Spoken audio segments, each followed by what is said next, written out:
오늘 진행을 맡게 된 국가아파트 리모델링 정비사업 관리업체 홍익 R&C 대표 황금택입니다. 금번 간담회를 준비해주신 추진위원장님과 추진위원분들 다시 한번 고생하셨고요. 멀리서 오신 자문위원장님들 고생 많이 하셨습니다. 자, 지금 3시가 조금 넘었으니까 진행하는 걸로 행사를 진행하는 걸로 하고, 첫 번째로 추진위원장님의 간략한 인사 말씀을 듣는 걸로 시작하도록 하겠습니다. 박수 부탁드리겠습니다.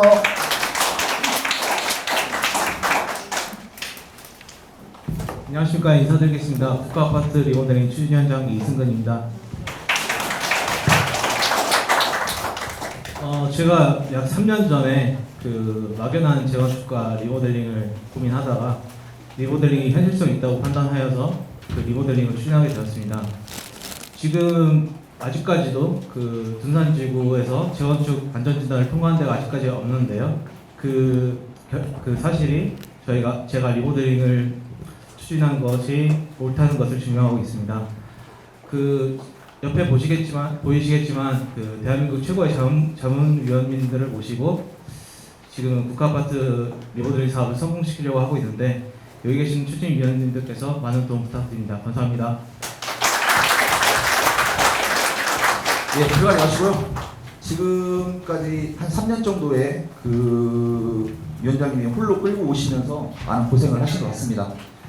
다시 한번 박수 부탁드리고요. 앞으로도 많은 도움 부탁드리도록 하겠습니다.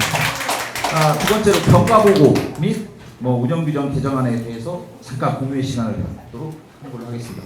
일단 간단히 저희가 어떻게 진행이 되어 왔는지 설명을 드리겠습니다. 나눠드린 유인물에 다 기재되어 있거든요.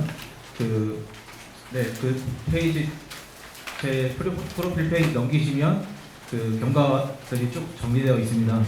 우선적으로 가장 중요한 부분이 이제 업체들 계약 선정 절차, 그리고 이거 앞으로 어떻게 진행할 건가, 그 부분에 대해서 말씀드리겠습니다. 일단 저희가 2020년 11월에 카페랑 밴드랑 이렇게 만든 다음에 추진을 하기 시작했습니다. 그 다음 해 2021년 2월에 저희가 정비업체 계약을 체결한 다음에 4월 달에 다시 설계업체를 선정했어요. 근데 이 설계업체가 무형건축이라는 데였는데, 지금 국가아파트 리모델링 사업이 아직 많이 남았다, 너무 아직 멀게만 느껴지는데 왜 이렇게 빨리 서두르냐, 이런 얘기를 해가지고 그럼 우리는 이걸 빨리 신속하게 끝낼 거다, 못하겠으면 나가라 해가지고 무형건축이랑 다시 해지를 하게 됩니다. 해지를 하게 된 다음에 다시 이제 토문건축이라는 데랑 계약을 맺고서 이번에 제가 배포해드린 동의서를 제작을 하게 됩니다. 설계를 진행하고요. 그 다음에 이제 정비업체가 문제였는데, 정비업체가 또 좀 이번에 소송이 걸려 있어요. 소송이 걸려 있어가지고 정비업체가 면허를 박탈당합니다. 면허를 박탈당해서 저희도 이 정비업체랑 같이 못하겠다 해가지고 이번에 말씀드린 정비업체 이룬도시정비개발과 홍익 R&C를 다시 선정을 해서 이렇게 다시 추진을 하게 되었습니다. 이 부분 말고도 궁금하신 점 있으시면 언제든지 저한테 연락 주시면 허심탄회하게 말씀드리겠습니다. 감사합니다. 예, 감사합니다. 위원장님이 지금까지 해오신 부분에 대해서 간략하게 표로 다 정리해 놓으신 부분이 있으니까요. 집에 가서도 또 한 번씩 더 보시고, 또 궁금사항이 있으면 단톡방이나 위원장님 연락처로 전화 주시면 상세하게 소명해 드리도록 하겠습니다. 세 번째로는 협력업체 및 추진위원회 조직도에 대해 소개를 해드리도록 하겠습니다. 나눠드린 유인물 맨 뒷페이지 보시면 조직도가 나와 있고요. 맨 앞 페이지에는 조직에 대한 간략한 설명이 나와 있습니다. 우선적으로 지금 각 조직 부장님께서 나와 계시는데, 저기 대외협력부장님이랑 그리고 데이터관리부장님은 오늘 못 나오셨어요. 제가 두 분들에 대해서 간략하게 설명드리겠습니다. 데이터관리부장님은 어떤 분이시냐면 이승효 위원님이라고 카이스트 교수님이세요. 카이스트 교수님이신데 초기부터 저희 회의 진행이랑 회의 자료들을 다 갖고 계세요. 그리고 또 대외협력부장님이신 현은용 위원님은 둔산산동 주민자치회 부회장으로 계시고, 그리고 교장 선생님을 역임하셨습니다. 그래서 앞으로도 대내적인 인맥 관리를 잘 하실 것 같아가지고 이렇게 모시게 되었고, 그리고 나머지 내 부에 대해서는 각 부장님께서 설명을 해주시겠습니다. 네. 세 번째 기획 홍보부장을 맡고 계시는 박지성님의 간략한 인사말을 듣도록 하겠습니다.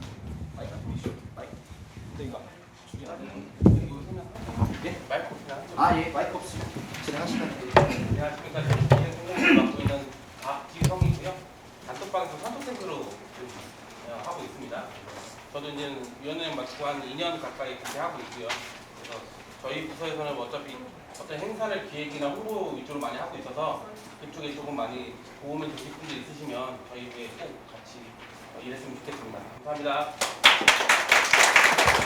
예, 네 번째로는 사업관리부장님을 맡고 계시는 남영훈님의 인사말 듣겠습니다. 저는 사업관리부장 남영호입니다.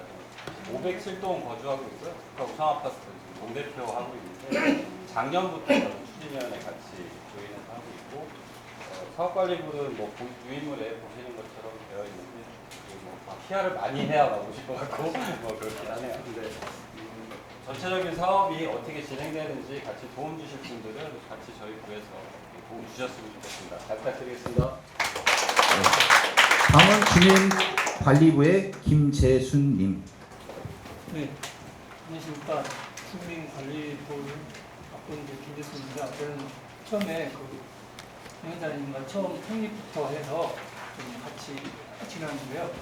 위원장님의 젊으신데도 불구하고 청렴하고 그다음에 또 진취적이고 열정적이고 그런 부분들이 국가 아파트 주민들에게 좀 더 다가오게 만드는 그런 부분이 있습니다. 네, 앞으로 주민들의 많은 도움을 받아서 열심히 하겠습니다. 감사합니다. 네, 감사합니다. 다음에는 총무부의 임충식님. 네, 안녕하십니까. 총무부장을 맡고 있는 김준입니다. 저는 나이트 아파트 203동 거주하고 있고요. 추진위원회는 저도 한 3년 정도 거의 초창기 위원장님이랑 같이 계속해왔습니다. 아무래도 이번에 추진위원분들 모시고 오늘 행사 준비하는 게 사실 굉장히 조금 조마조마한 점이 많았어요. 제가 2시 반쯤부터 왔는데 아무도 안 오시길래 혹시 이게 또 뭐 유령 모임이 되지 않을까 싶은 점을 되게 많은 분들 참석해 주셔서 저희 이제 준비하신 분들 상당히 좀 뿌듯하고요. 제가 맡고 있는 충무부서는 말 그대로 저희 살림을 사는 부서입니다. 그래서 뭐 주로 이제 저희 추진위원회 모금 관리라든가 협력업체들이랑 이렇게 뭐 자금 지출하는 내역들 검토하는 부분이라 어떻게 보면 가장 좀 청렴하고 살림을 열심히 해야 되는 부서라서요. 뭐 이제 지원하실 분들 있으시면 저 도와서 같이 좀 응원했으면 좋겠습니다. 감사합니다. 예, 감사합니다.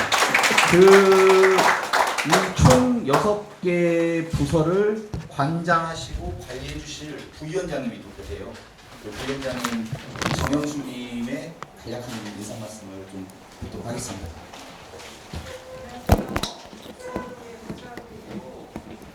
부족한데 답변이 안 되겠습니다. 오늘 추진위원님 따라서 열심히 부탁드립니다. 잘 부탁드리겠습니다. 네, 감사합니다. 아무튼 이렇게 우리 6개의 부와 또 부위원장님을 구성이 되어 있는 추진위원회 조직부가 앞으로 여기 계신 분들도 활성화가 많이 됐으면 좋겠습니다. 지원해 주실 분들은 지체 없이 또 지원해 주셔가지고 같이 동참해 주시면 더 힘이 될 것 같습니다. 뭐 많은 지원들 부탁드리겠습니다. 다음으로는 저희 멀리서 오신 참석 자문단 위원분들을 한 분 한 분씩 소개해드리는 자리를 하도록 하겠습니다.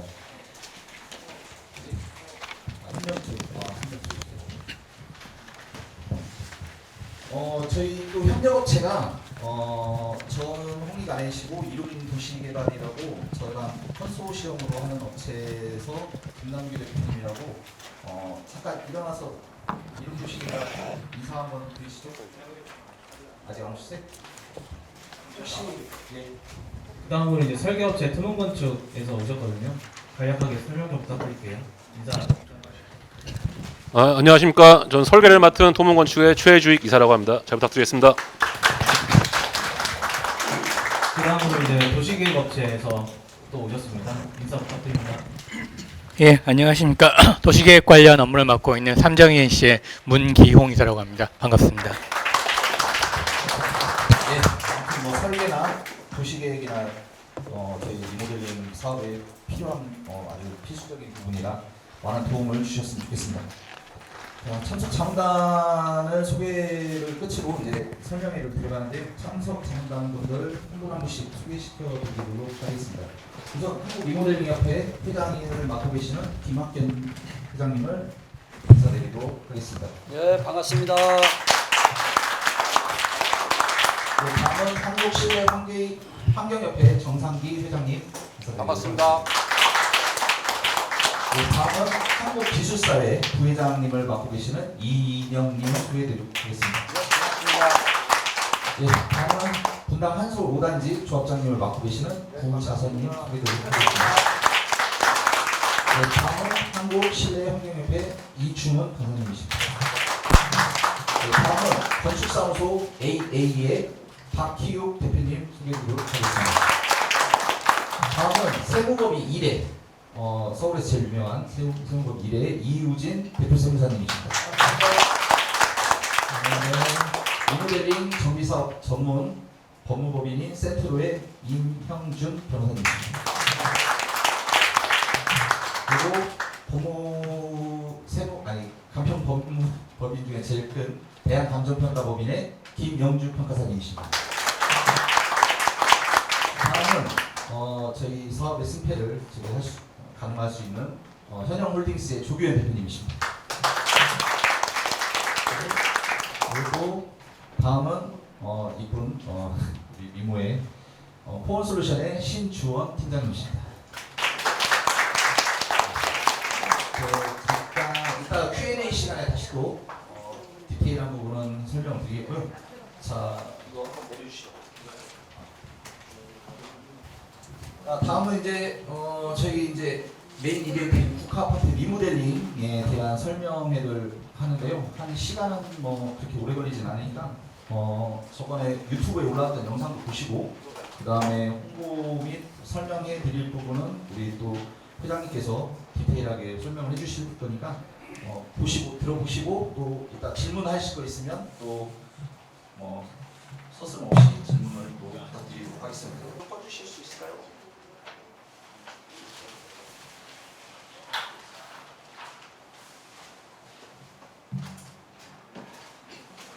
네, 안녕하세요. 지금 방금 소개받은 한국 리모델링협회 김학정이라고 합니다. 반갑습니다.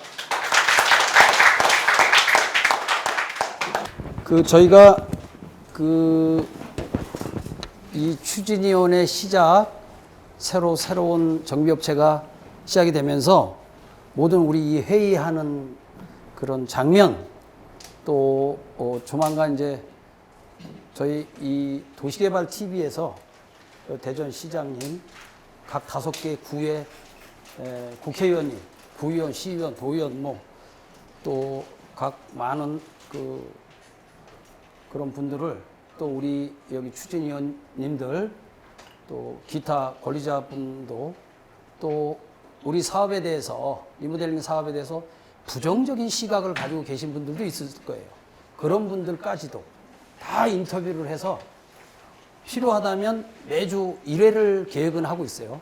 근데 이게 조합이 설립이 되고 나서 이제 그게 할 수 있어요. 추진에서부터 계속 그렇게 한계가 있을 것 같아서 그래서 긍정적으로 평가하시는 분, 부정적으로 평가하시는 분을 망라하고 앞으로 이 리모델링에 대한 모든 정보를 여기 권리자, 국가 아파트의 모든 권리자분들이 핸드폰으로 실시간으로 다 볼 수 있도록 또 유튜브에 올려서 계속 볼 수 있도록 이렇게 할 겁니다. 그건 왜 그러냐면 이 국가 아파트가 가지고 있는 특수성 때문에 그래요. 그런 것들을 오늘 좀 제가 설명을 드리고 이런 것들은 전국에 있는 리모델링 사업지에 모두 이제 방송이 되고 연장이 돼서 그분들한테 어떤 국가 아파트가 지금 진행하고 있는 것이 기준이 되기도 하고 표준이 되기도 하고 할 수 있습니다. 그래서 저희 리모델링 협회에서는 이 국가 아파트 지금 이승근 위원장님이 굉장히 많이 오셔가지고 그 국가 아파트가 왜 리모델링을 하셔야 되는지 이거 보시기에는 점잖으시죠? 딱 저랑 1대1로 할 때는 말 무지하게 많으신 분이에요. 그래서 이 국가 아파트가 왜 발전을 해야 되는지를 저도 감동을 받고, 그럼 우리 협회 차원에서 적극적으로 지원하자.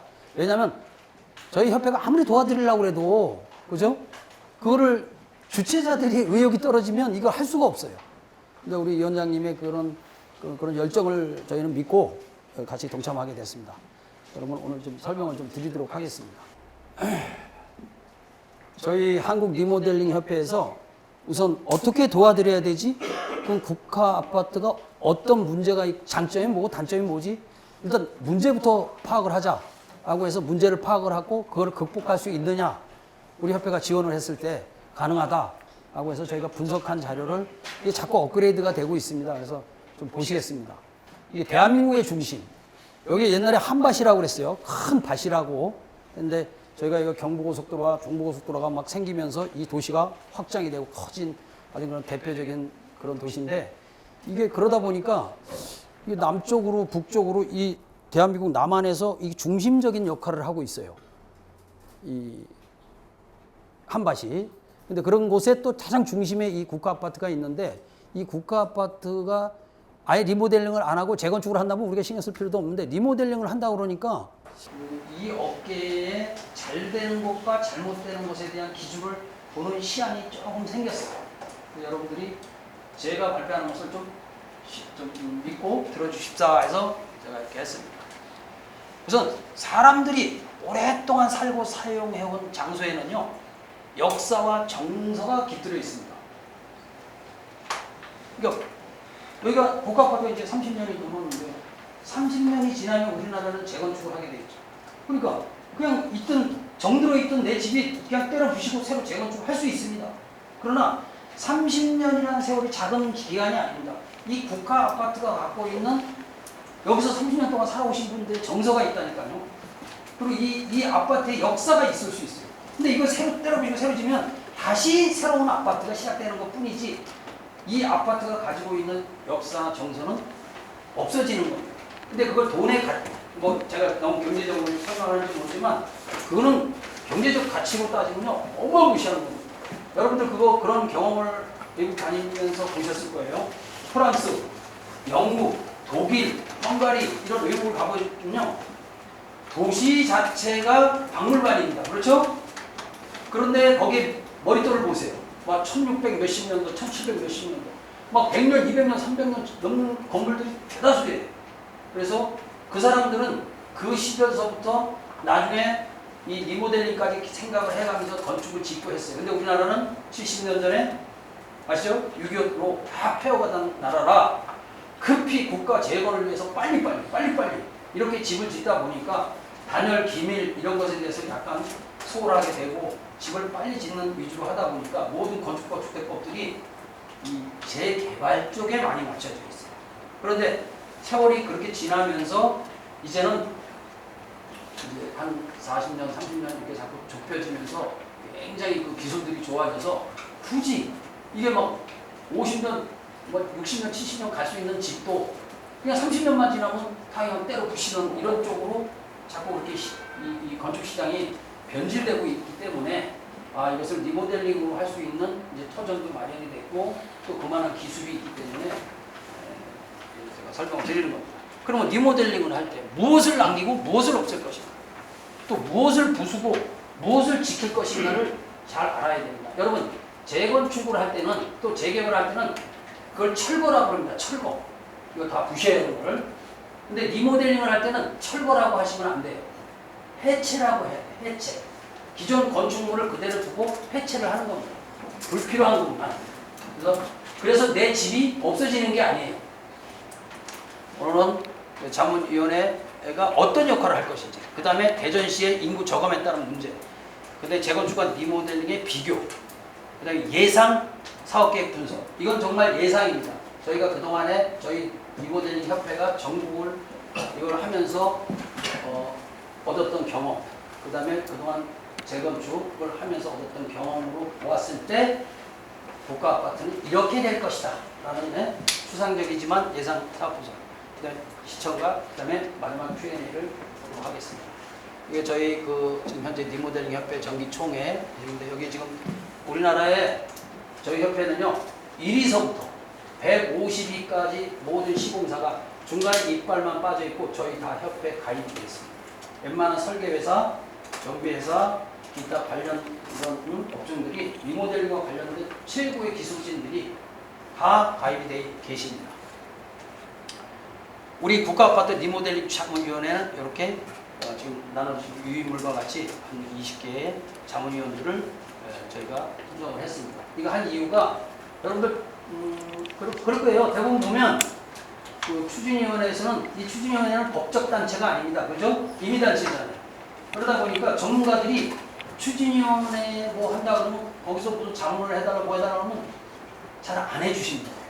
바빠 죽겠는데. 그죠? 바빠 죽겠는데 거기 뭐 별로 나하고 영향가 없는데 또 그게 조합까지 간다는 보장도 없는데 누가 거기 와서 이렇게 도와주지 않으세요. 근데 저희 리모델링 협회가 참여를 하면서 우리 협회에서 가장 실력 있고 또 가장 능력 있고 이런 분들을 제가 직접 전화를 다 해서 제가 이렇게 모시게 됐습니다. 우선 자문단이 하는 역할이 뭐냐? 대충 한 8가지로 했는데요. 첫째, 재개발이나 재건축이나 리모델링을 하다가 그 사업을 전체를 100으로 봤을 때요. 가장 중요한 70%가 뭐겠습니까? 금융입니다. 금융. 자금. 돈 없이 할 수 있는 사업은 없어요. 그렇죠? 그러니까 그런 한 70%를 차지하고 나머지 30%는 하면서 부족한 건 또 배우면서도 할 수 있어요. 그래서 금융을 다루는 허브, HF를 통해 최저 금리로 금융 설계를 어떻게 비용을 최대한 저렴하게 할 수 있느냐 하는 문제. 그 다음에 합리적인 설계 검토를 통해서 건축비를 어떻게 하면 가장 효율적으로 할 수 있느냐, 절감하면서 할 수 있느냐 하는 방안. 그 다음에 건설사와 마감자재 등 공사비 협상 시 적정 공사비 검증. 여기는 세대가 많아서요. 콘소로 할 가능성도 높아요. 설계, 이 건설사가 한 업체가 하는 게 아니라 한 2개고 3개고 이렇게 들어올 수도 있는데 이 건설사마다 다 건축비가 달라요. 부르는 게 막 갑이 될 수 있고. 그럼 이게 진짜 맞는지 틀리는지 검증을 해야 됩니다. 그러니까 그런 거를 자문을 할 수 있습니다. 또 입주 후에 여기 이제 공동주택 이 결로 방지 설계 기준이라는 걸 잘 이제 여러분들 나중에 아시게 되겠지만 한마디로 벽지만 젖어도 조합원은 나도 사업의 주체이기 때문에 어쩔 수 없지만 일반 분양 15%가 여기 이제 늘어나잖아요.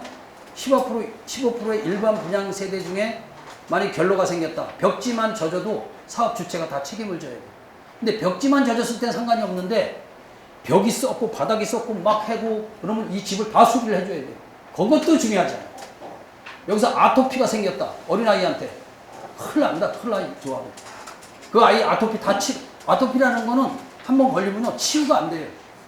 그런 거로부터 예방하는 방법 이런 것들을 자문을 하고요. 그 다음에 이제 국토교통부가 GR 그린 리모델링이라고 해서 민간건축 이자 지원 사업을 지금 하고 있습니다.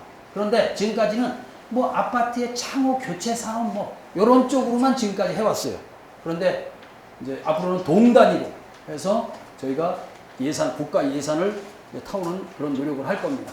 제가 그저께도 국토교통부에 가서 녹색건축과장이 김현희 과장이라고 새로 오셨는데 대통령이 직접 면담까지 하고 오신 분이에요. 그분이랑 2시간 동안 이 앞으로 공동주택 리모델링의 동 단위로 세대당 뭐 샤시 지원하는 게 아니라 이 아파트 리모델링 하는데 세대당 최소한 1억 이상을 지원을 받을 수 있도록 이런 것들을 지금 협의를 하는 자문을 할 겁니다.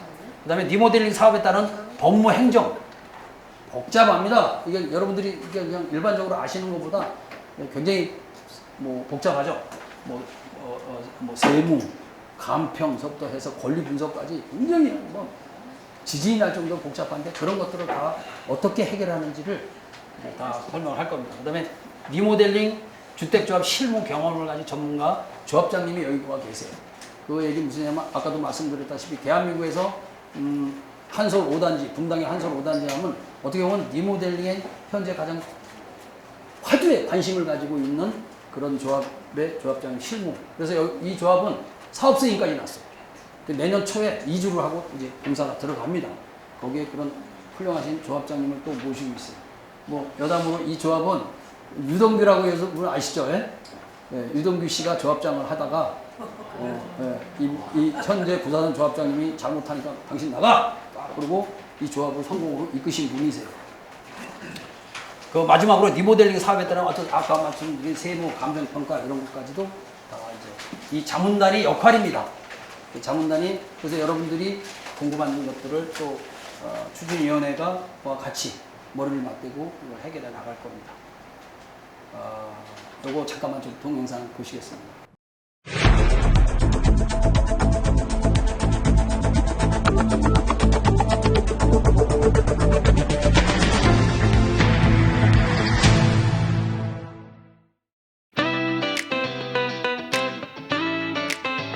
이번에 소개해드릴 곳은 대전광역시에 위치한 국화 아파트입니다.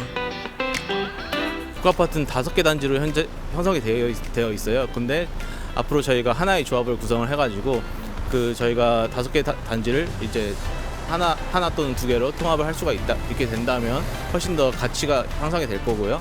그리고 메이저 브랜드가 들어온다면 이 국아파트 말고도 아닌 그 다른 멋진 이름으로 재탄생할 수 있을 것 같습니다. 저희가 지난 3월에 사업 설명을 했었거든요. 건설사 사업 설명을 했는데 그때 포스코랑 대우랑 GS랑 현대가 관심을 보일 만큼 충분히 가능성이 있다고 생각합니다. 리모델링 모델하우스 포스코 ENC 견학을 위해 서울로 이동하겠습니다.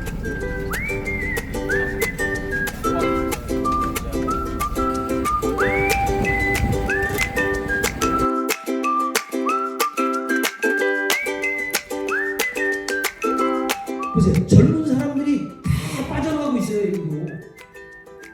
지금 현재 55세, 60, 그러니까 60세가 제일 많으세요. 대전시는 여성 수는 늘어나는데 남성 수는 급격히 떨어지는 이런 역기능이 지금 발생을 하고 있다. 리모델링 금융 전문가, 리모델링 주택 조합장. 성공적인 사업을 위해 최고의 리모델링 전문가가 포진하였습니다. 정상기, 신지용, 조교현, 이중훈, 구자선, 오치우, 여인규, 김정우, 이인영. 허브, HF를 통해 이주비, 사업비, 공사비, 분담금, 최저금리로 금융설계를 지원할 수 있습니다. 그 다음에 합리적인 설계 검토를 통해서 건축비 절감 방안을 찾을 수 있습니다. 세 번째, 건설사와 마감자재 등 공사비 협상에 적정 공사비가 겁니다. 여기가 워낙 세대수가 많다 보니까 이 콘소로 할 확률이 높습니다. 여러 건설사들이, 그죠? 그런데 이 공사비가 들수록 이게 들쑥나서 이게 엄청나게 달라진다고요.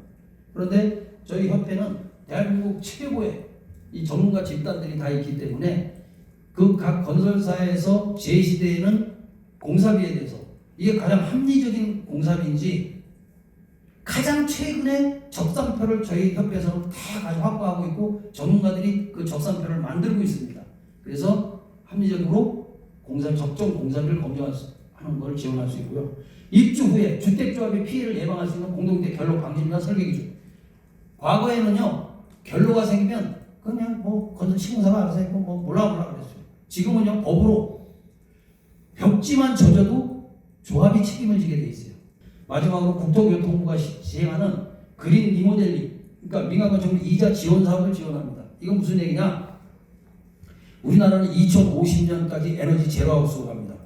재건축은 다 때려 부시지만 리모델링은 기본 골조를 남겨놓고 해체를 해야 돼요. 그래서 철거라고 얘기하면 안 됩니다. 리모델링은 해체라고 합니다. 그래서 리모델링은 기본적으로 재건축보다 15% 이상의 탄소를 절약하고 시작을 해요. 그래서 국토교통부는 이 GR 그린 리모델링을 통해서 약 20%의 탄소를 줄이면 그 아파트에 세대당 1억 원을 보증을 합니다. 누가? 아까 제가 말씀드렸던 허그나 HF를 통해서 1억을 보증을 하고 또 5년 동안 4%, 연리 4%, 그럼 1억에 4%면 400만 원이죠. 400만 원 곱하기 60개월. 그러면 얼마냐? 2천만 원입니다. 세대당 2천만 원.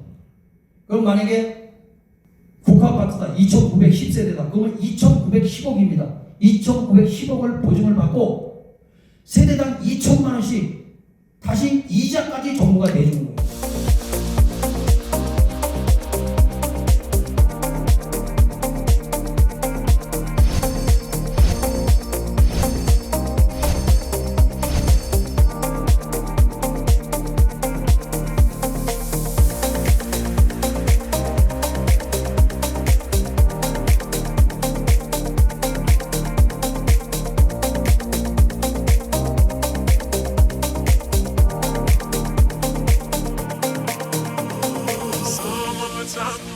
그래서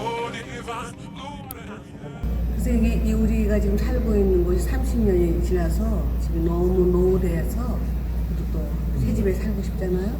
그래서 오늘 여기 와서 보니까 아주 그 마음이 더 끌리는 거예요. 빨리 리모델링을 해서 나도 한번 좋은 집에서 살고 싶다. 그런 문제점들이 다양하잖아요. 근데 그런 것들이 그냥 하나로 뭐 해결한다고 해서 해결될 문제가 아닌데 전체적인 구조가 다 바뀌게 되면 여러 가지가 저희들한테 편리하고 그리고 이로운 점이 많다라고 생각이 들어요. 지금 여기 와서 이제 직접 그걸 보니까 정말 빨리 더 좋은 집에서 이렇게 기술이 좀 개발된 집에서 살고 싶다. 최고의 입지, 학군, 그다음에 교육, 관청 이런 부분들이 집합되어 있는 분산동에서 새 아파트로 리모델링이 추진이 된다라고 하면 지금보다 더 큰 입지가 될 가능성이 높다라고 저는 생각을 하고, 그다음에 대전 최고의 지역의 아파트로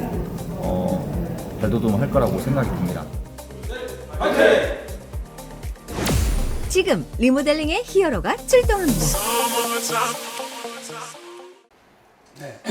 자, 그러면 저희가 분석한 대전시 문제를 좀 잠깐 설명드리겠습니다. 이 대전시에서는 지금 심각한 문제에 빠져서 사실은 시에서 시장님뿐만 아니라 5개 구청장님들이 매일은 아니지만 어쨌든 수기를 하는 게 있어요. 그게 뭐냐면 대한민국이 인구가 지금 퍽퍽 줄고 있어요.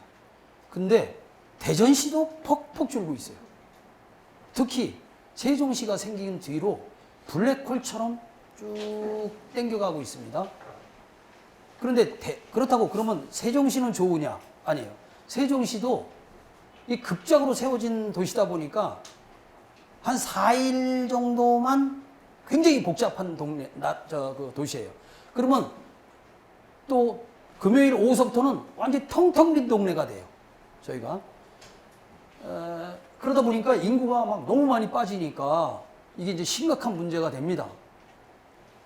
이게 전국 인구 저감률도를 보면요. 이 작년에 돌아가신 분이 37만 명.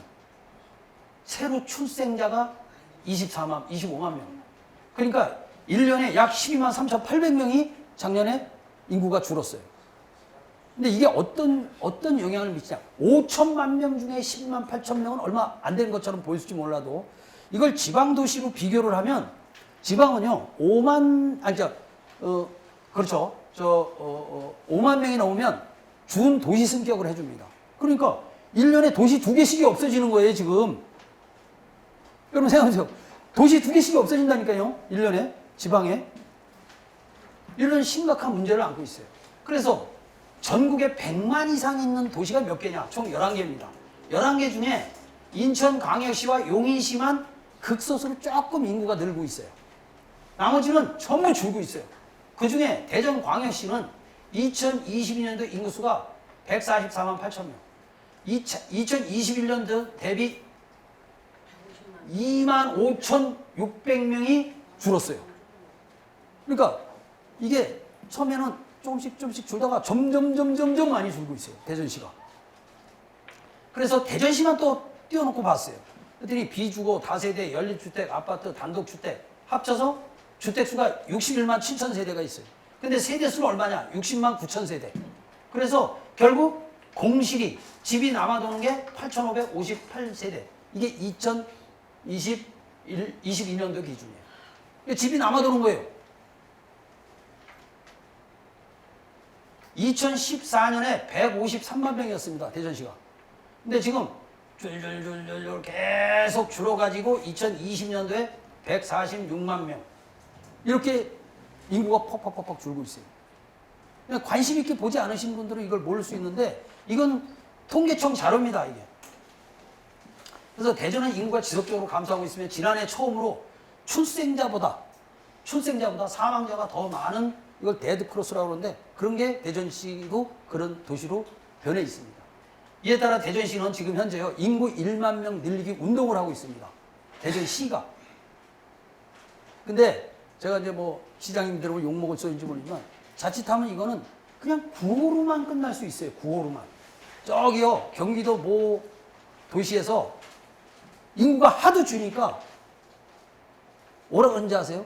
자기네 동네로 이사를 오면 특전을 했어요. 특전 여러 가지 뭐 재산세 1년 뭐 감면해주고 뭐 이거 다 해주죠. 그러니까 갑자기 인구가 확 늘었어요. 지표상. 근데 보니까 사람은 안 오고 주민등록증만 그쪽으로 올려놓는 거야. 사람은 안 오고. 그러니까 이런 허수가 생기기 시작합니다. 나중에는. 대전시는 인구 유출을 2014년 7월 153만 명에서 146만 3천 명으로 7만 2천 명. 그러니까 연평균 7,500명씩 대전시가 줄고 있어요. 대전시가. 자, 그럼 다시 대전 쭉 구로 나눠봤어요.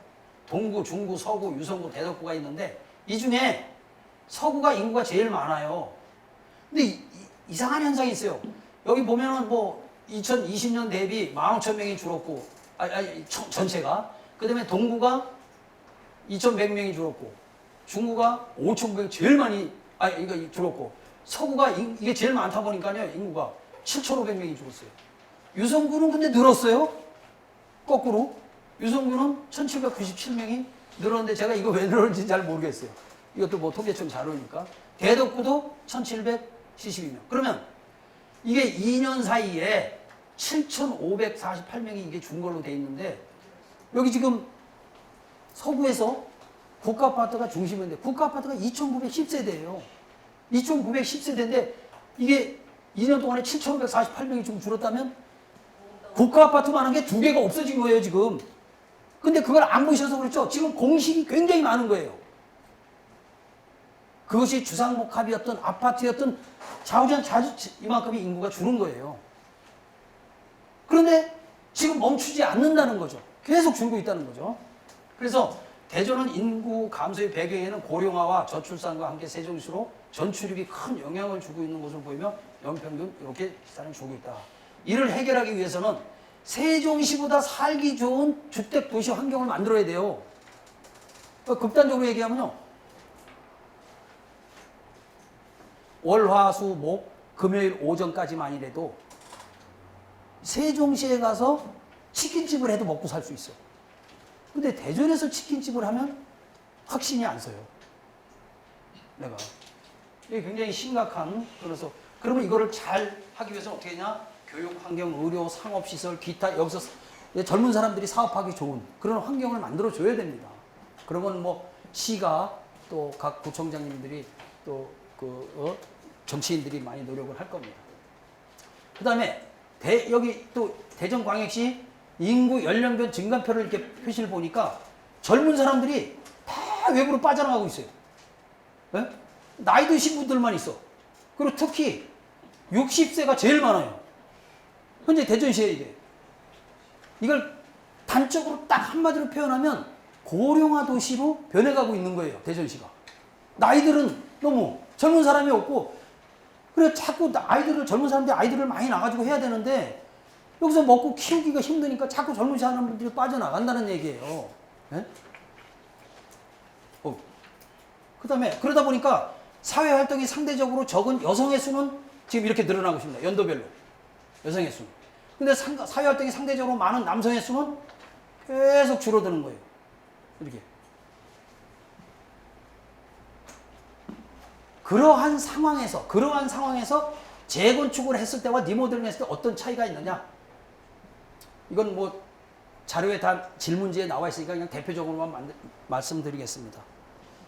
이 재건축을 하면 용적률도 많이 주고 굉장히 이게 집이 많이 늘어나죠. 좋죠. 그러면 내가 부담금도 줄고 어쩌면 뭐 재건축하니까 내가 돈이 남아돌 수도 있어요. 근데 그거는 내가 이걸 재건축을 해서 아파트가 많이 세서 이게 분양이 잘 돼가지고 돈을 벌 수 있을 때 얘기해요. 그죠? 근데 대전시처럼 인구가 퍽퍽퍽퍽퍽퍽 줄어가고 있는데 지금 시가 1만 명 늘리기 운동까지 벌이고 있는 이런 상황에서 주택수만 쫙 늘어놓으면 어떻게 될까요? 분양을 해야 될 거 아니에요. 그럼 이 분양은 여기도 집이 남아도는데 여기 있는 사람들이 여기 들어와봤자 한 사람이 집 두 채, 세 채 가지고 있을 것도 아닌데 두 채, 세 채 가질래도 월세나 전세를 줬을 때 잘 나간다는 전제하에서 집을 사는 겁니다. 결국 이거는 외부에 있는 사람이 들어와야 돼요. 그 외부에 있는 사람들이 지금 빠져나가고 있는데 그 사람들이 여기 왜 들어오겠어요? 뭐 먹고 살 게 있어야 들어올 거 아닙니까? 그러면 결국 이건 뭐로 되냐? 미분양이 생깁니다. 이게 미분양이 생기면 어떻게 되는지 아십니까? 이 건축비하고 사업비, 기타 이자비까지 한 달에 몇십억씩 이자를 조합에 물어야 돼요. 거기다가 그 남아서 미분양 상태인 공실의 관리비까지도 다 물어야 돼요. 보통 한 2년 정도만 분양이 제대로 안 되면요. 전부 깡통됩니다. 아파트가 깡통. 그래서 서울 경기도 일대 미분양된 아파트는요. 평당 막 400만 원, 500만 원씩 줄여가면서 막 분양을 해요. 빨리. 왜냐면 분양 안 되면 당장 이자를 그걸 뒷감당을 못하는 거예요. 입주하고 나서. 그걸 자신이 있을 때 100% 네? 그러니까 사업을 하기 전에 사전 분양해갖고 그걸 100% 확보할 수 있다면 저는 재건축으로 가도 좋다라고 설명드릴 수 있습니다만 그게 확신이 없을 때는 재건축하시면 큰일 납니다. 다음에 이게 요거는 좀 너무 이제 좀 이해적인 측면에서만 설명드리는데 이게 현재 국가아파트 수준을 이제 요 밑으로 보고 설명을 드린 겁니다. 일단 조합이 결성이 되면은요 기본적으로 자산 가치가 상승이 됩니다. 얼마 정도 되느냐? 그건 좀 이따 설명드리겠습니다. 올라가요. 그 다음에 조합 설립이 되고 건축 심의를 받으면 여기 또 한번 점프를 해요. 거기다 이제 사업 승인까지 쭉 걸려가면 또 여기서 점프를 합니다. 이제 착공을 하면 또 점프를 해요. 마지막 입주할 때 보통 평균 어느 정도 되느냐? 지금의 현재 가지고 있는 종전 자산의 2배 정도가 보통 일반적이에요. 2배. 뭐 그 이상 될 수도 있고. 요런 이렇게 집값이 변동 추이가 요렇게 일어난단 말입니다. 이거를 그냥 평행별로 그냥 이건 저희가 그냥 다른 지역을 그냥 기준으로 그냥 예상치니까 이대로 된다라고 믿으시면 안 됩니다. 근데 거의 비슷하게 갑니다. 어떻게 되느냐? 이게 뭐 우성, 동성, 라이프 뭐 쭉 있습니다. 이게 현재 시세예요. 이게 뭐 틀릴 수도 있는데 저희가 그냥 조사해 보니까 이렇더라고요. 그러면 조합 설립이 되면 평균 약 3억 정도, 2억에서 3억 정도가 집값이 상승이 생깁니다. 조합이 설립이 됩니다. 그 다음에 입주시가 되면 아까 말씀드린 대로 거의 더블 가까이 이렇게 됩니다. 그러면 이것을 현재 있는 시세에서 사업을 하고 이렇게 저렇게 하면 하여튼 분담금이 이 정도 더 늘어납니다. 그러면 여기서 이것을 플러스 시키고 여기서 그걸 빼게 되면 시세차가 이 정도 됩니다.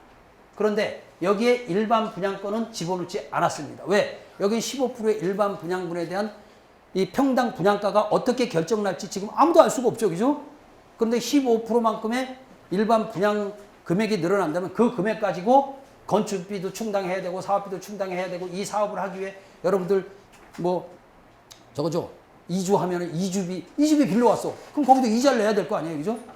또 사업비, 뭐 설계비도 들어가고 뭐 기타 이리저리 들어가는 것에 대해서 또 비용도 들어가야 되고 그 다음에 건축을 짓는데 그 돈 또 빌려오는데 이자도 내야 되고 이런 것들을 다 여기서 충당을 또 할 겁니다. 그러면 여기까지 좋아요. 그러면 이제 이 그래픽으로 딱 보면 아 추이가 대충 이게 현재 시세고 이게 조합 설립하면 집값이 이 정도 올라가고 입주할 때는 이 정도 올라간다. 자 그러면 분담금이 어느 정도 차지하는데 그러면 마이너스 나는 건 하나도 없어요. 다 어떻게 하든 이익이 되지 손해나는 일은 없다. 근데 여기서 시사점이 있어요. 시사점이 뭐냐면 그 질문지에도 이제 Q&A에서 나오겠지만 일단 이런 분들이 제가 여러분들 다 오셨을 것 같은데요. 어디 회관에서 그 시공 건설사들이 와가지고 그 사업 설명을 할 때 제가 축사를 했습니다.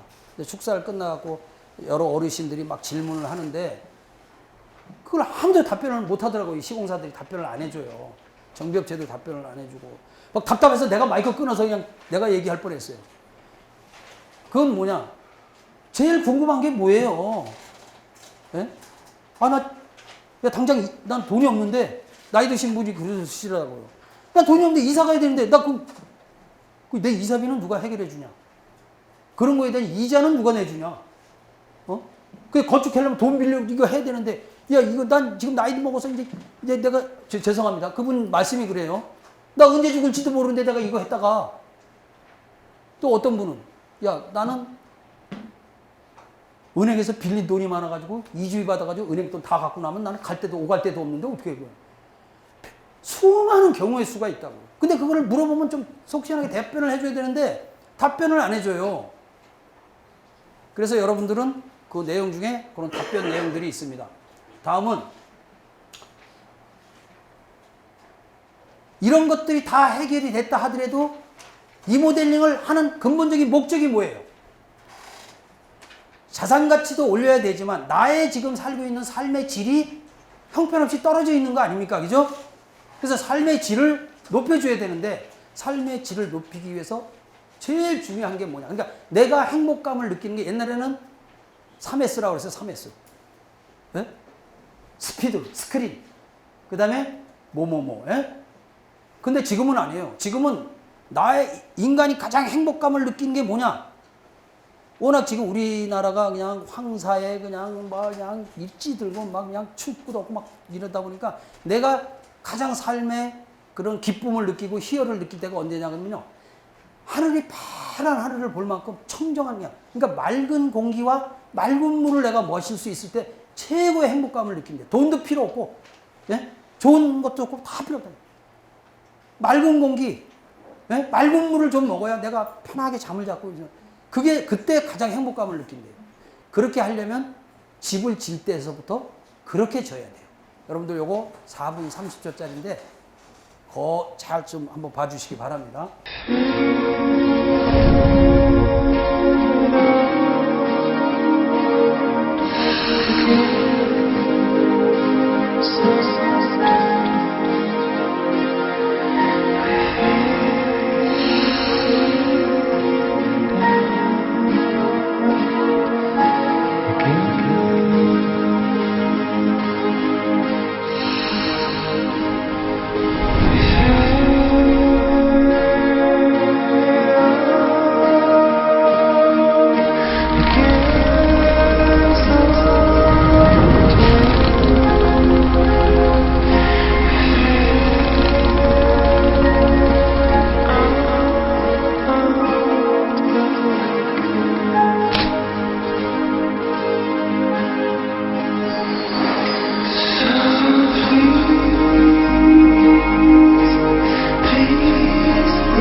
갖춘 방사능 속에서 대부분 살고 있다고 합니다. 대도시의 대기오염과 실내의 공기질이 국민 건강에 가장 큰 영향을 끼친다고 합니다.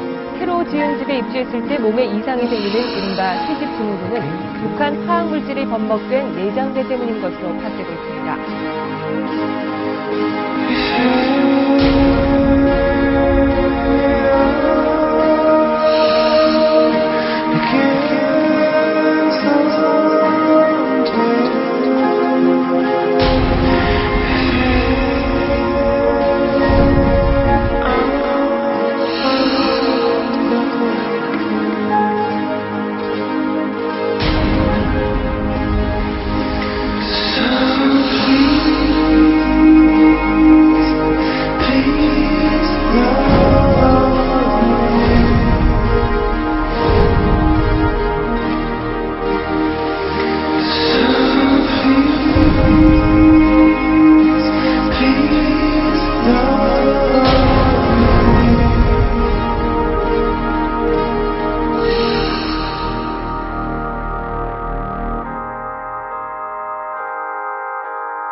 예, 보셨죠? 예?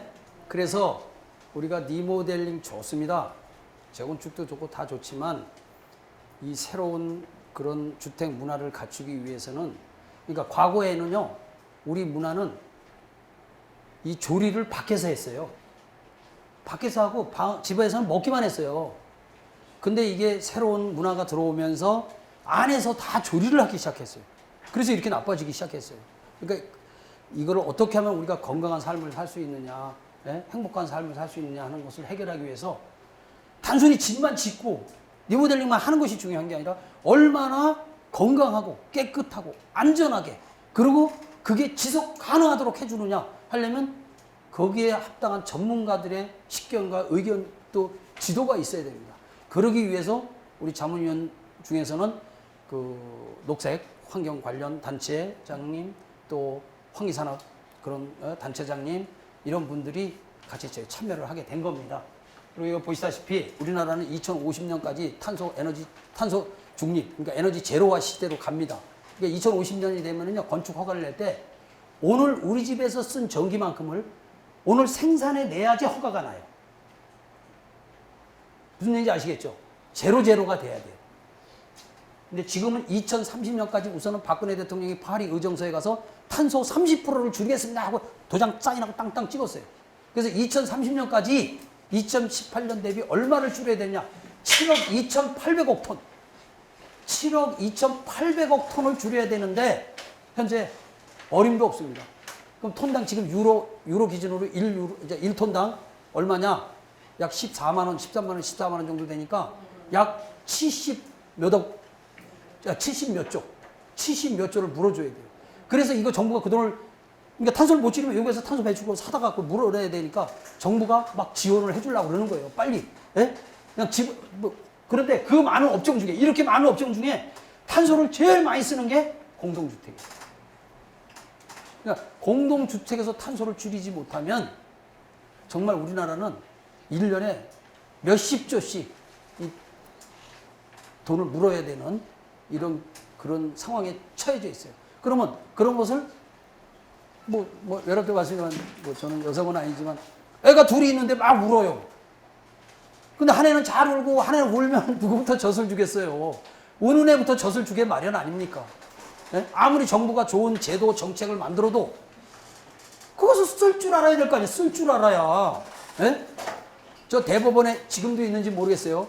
옛날에 대법원에 계단 올라가서 오른쪽으로 해서 오도리 2층에 올라가면 거기 중간에 써 있는 글이 있어요. 글이 뭐라고 써 있냐? 법은 권리 위에 잠자는 자를 보호하지 않는다.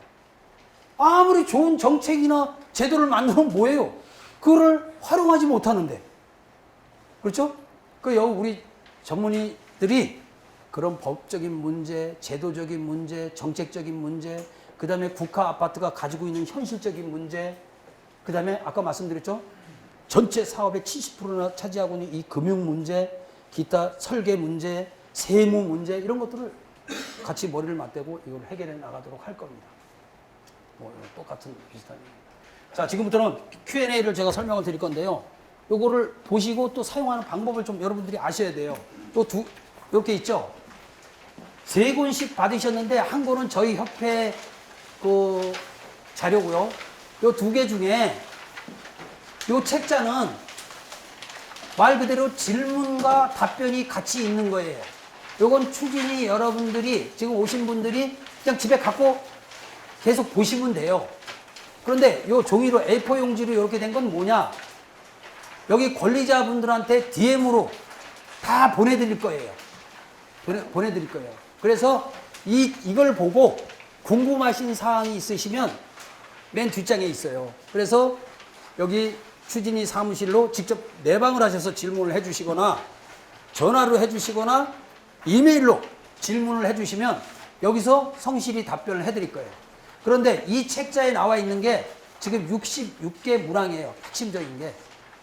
앞으로 아마 여기 그 조합이 설립이 돼서 이제 본 사업이 들어갈 때쯤 되면 이게 200문제, 300문제쯤으로 커질 거예요. 이게.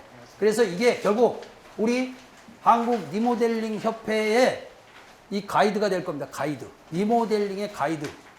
그래서 여기 지금 요거는 여러분들이 여기 지금 계신 분들한테 요 내용의 중심으로 궁금하신 거를 질문을 해주시면 여기 전문의 분들이 답변을 해주실 거예요. 다만 제가 여기 전문의들한테 부탁을 했어요. 이것을 한 문항이라도 이 설명을 계속 그냥 너무 자세히 설명을 하려다 보면 이거 몇 번 물어보지도 않고 시간 다 가버려요. 그래서 이 Q&A 책자 내용처럼 질문하면 여기에 답변만큼 단답형 형식으로 설명을 드릴 거예요. 직접 들으시면 됩니다. 그래서 질문도 여기에 주신 만큼 가장 궁금하신 부분을 전문의한테 물어보시면 이 책에 나와 있는 내용이지만 그래도 직접 전문가들한테 단답형으로 의견을 들으실 수 있습니다. 그리고 제가 부탁드리고 싶은 건 특히 추진이 활동을 하시면서 저는 재개발, 재건축을 너무 한 40년 하면서요. 성공한 사례와 실패한 사례를 너무 많이 봤습니다. 근데 대부분 실패한 사례가 뭔지 아세요? 아까도 말씀드렸다시피 추진위는 이 공인된 기관이 아니다고요. 임의단체라고요. 임의단체. 그러다 보니까 잘못되는 성공한 추진위원회와 성공하지 못한 추진위원회 대표적인 게 이겁니다. 추진위원장님 얘기하는 거 따로, 추진위원회 분들 얘기하는 거 따로, 또 나중에 이제 동의서를 받으러 다니는 OS 요원들 얘기하는 거 따로. 그러니까 물어보면 대답하는 사람이 다 얘기가 각지각색이야. 똑같은 내용을 갖고도. 그러면 권리자분들한테 신뢰를 얻을 수가 없어요. 그래서 진짜 궁금한 거를 정확하게 답변을 해 주셔야 돼요. 근데 어떤 추진위원들은 이런 추진위원인지 아세요. 그러니까 권리자분들이 저기 추진위원님이시죠? 그럼 나 이거 궁금한 게 있는데 뭘 물어보면 난 몰라. 나 모르니까 저 사무실 가서 물어봐요. 진짜 그럽니다. 그러면 그냥 물어보고 싶은 분이 괜히 궁금해서 물어봤다가 자기가 창피만 당하니까 에이씨, 그다음부터는 그분을 욕을 하는 게 아니라 추진위를 욕을 해. 그래서 이게 반대로 서 갖고 그냥 보지도 않아요. 그런데 또 이런 것도 있어요. 난 궁금해 죽겠는데 뭘 물어봐야 되겠는데 뭘 물어봐야 되지? 잘 모르겠어. 그런 분들도 있어요. 그래서 이 내용을 저희가 질문지를 전 권리자분들한테 보내드리는 거예요. 그러면 읽다 보니까 맞아, 이게 궁금했어. 이게 궁금했어. 하고 질문하실 것을 미리 알려드리는 거예요. 그래야 우리 추진위가 얼마나 고생을 하고 얼마나 열심히 노력을 하고 어떤 준비를 하고 있는지를 알려드리는 겁니다. 아시겠죠? 네, 그러면 지금부터 요 Q&A 요 책을 보시고 요 내용을 보시고 요거는 집에 가져가셔서 읽으시고 요 내용에 대한 답변이 여기 있습니다만 전문가분들한테 직접 요걸 물어봐 주시면 여기 우측에 계신 전문의들이 설명을 드릴 겁니다. 네. 예. 장시간의 설명 감사히 잘 들었습니다. 지금 그 자문위원님들이 각자 분야가 있는데 이 간략하게 아까 회장님이 말씀하신 대로 그 서머리된 질문의 외에도 상관없습니다. 질문 평소에 궁금해하셨던 거 아니면 앞으로 진행 상황도 상관없으니까 뭐 질문이라고 하기는 그렇고 편하게 토의 상황이라고 생각하시고 네네. 뭐 자유롭게 거수하시고 얘기하셔도 될 것 같습니다. 예. 그냥 육성으로 할게요. 두 가지를 말씀을 드릴게요. 리모델링 협회 회장님이시니까 최근 우리나라에서 리모델링으로 진행되는 사례들이 얼마만큼 있는지 소개 좀 해주시고, 그다음에 이제 오늘 뭐 전반적으로 이야기해 주신 강의 내용이 이제는 리모델링 사업도 과거와 이제 다른 방식으로 전개가 돼야 되고, 그리고 이제 인구가 줄어드는 만큼 뭐 이것이 실질적인 자산의 가치를 향상시키는 것에 대한 기대치 자체는 과거보다는 떨어질 거라고 생각이 듭니다. 그래서 아까 그 한솔이 치료를 넷째로 말씀하셨는데, 최근에 제가 알기로는 국내 우리나라에서 환경부에서 건축물을 대상으로 한 그 넷째로 실현을 위한 그린 리모델링 사업을 아파트 리모델링을 하는 데 있어서 이제 그린 리모델링 적극적인 지원 사업이나 이런 걸 같이 활용한 그런 사례도 좀 있는지 그렇게 두 가지 자료로 띄워놓고 보여드리겠습니다.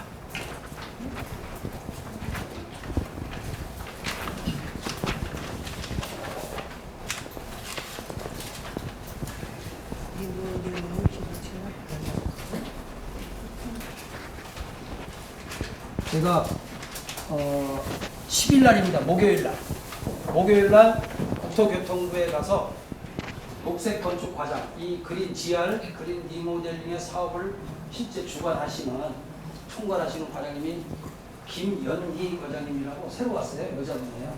근데 이분하고 2시간 동안 제가 이제 회의를 한 내용입니다. 회의를 한 내용인데 여기에 아까 질문하신 내용에 그 내용을 제가 물어보실 걸 알고 미리 답변을 해서 제가 썼습니다. 여기 보시면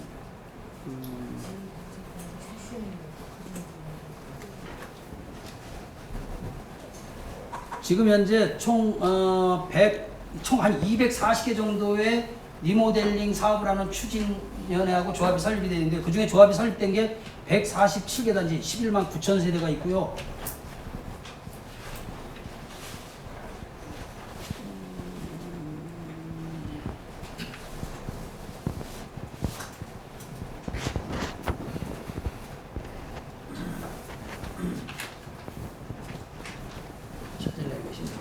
정확하게 17개 단지가 입주를 했어요.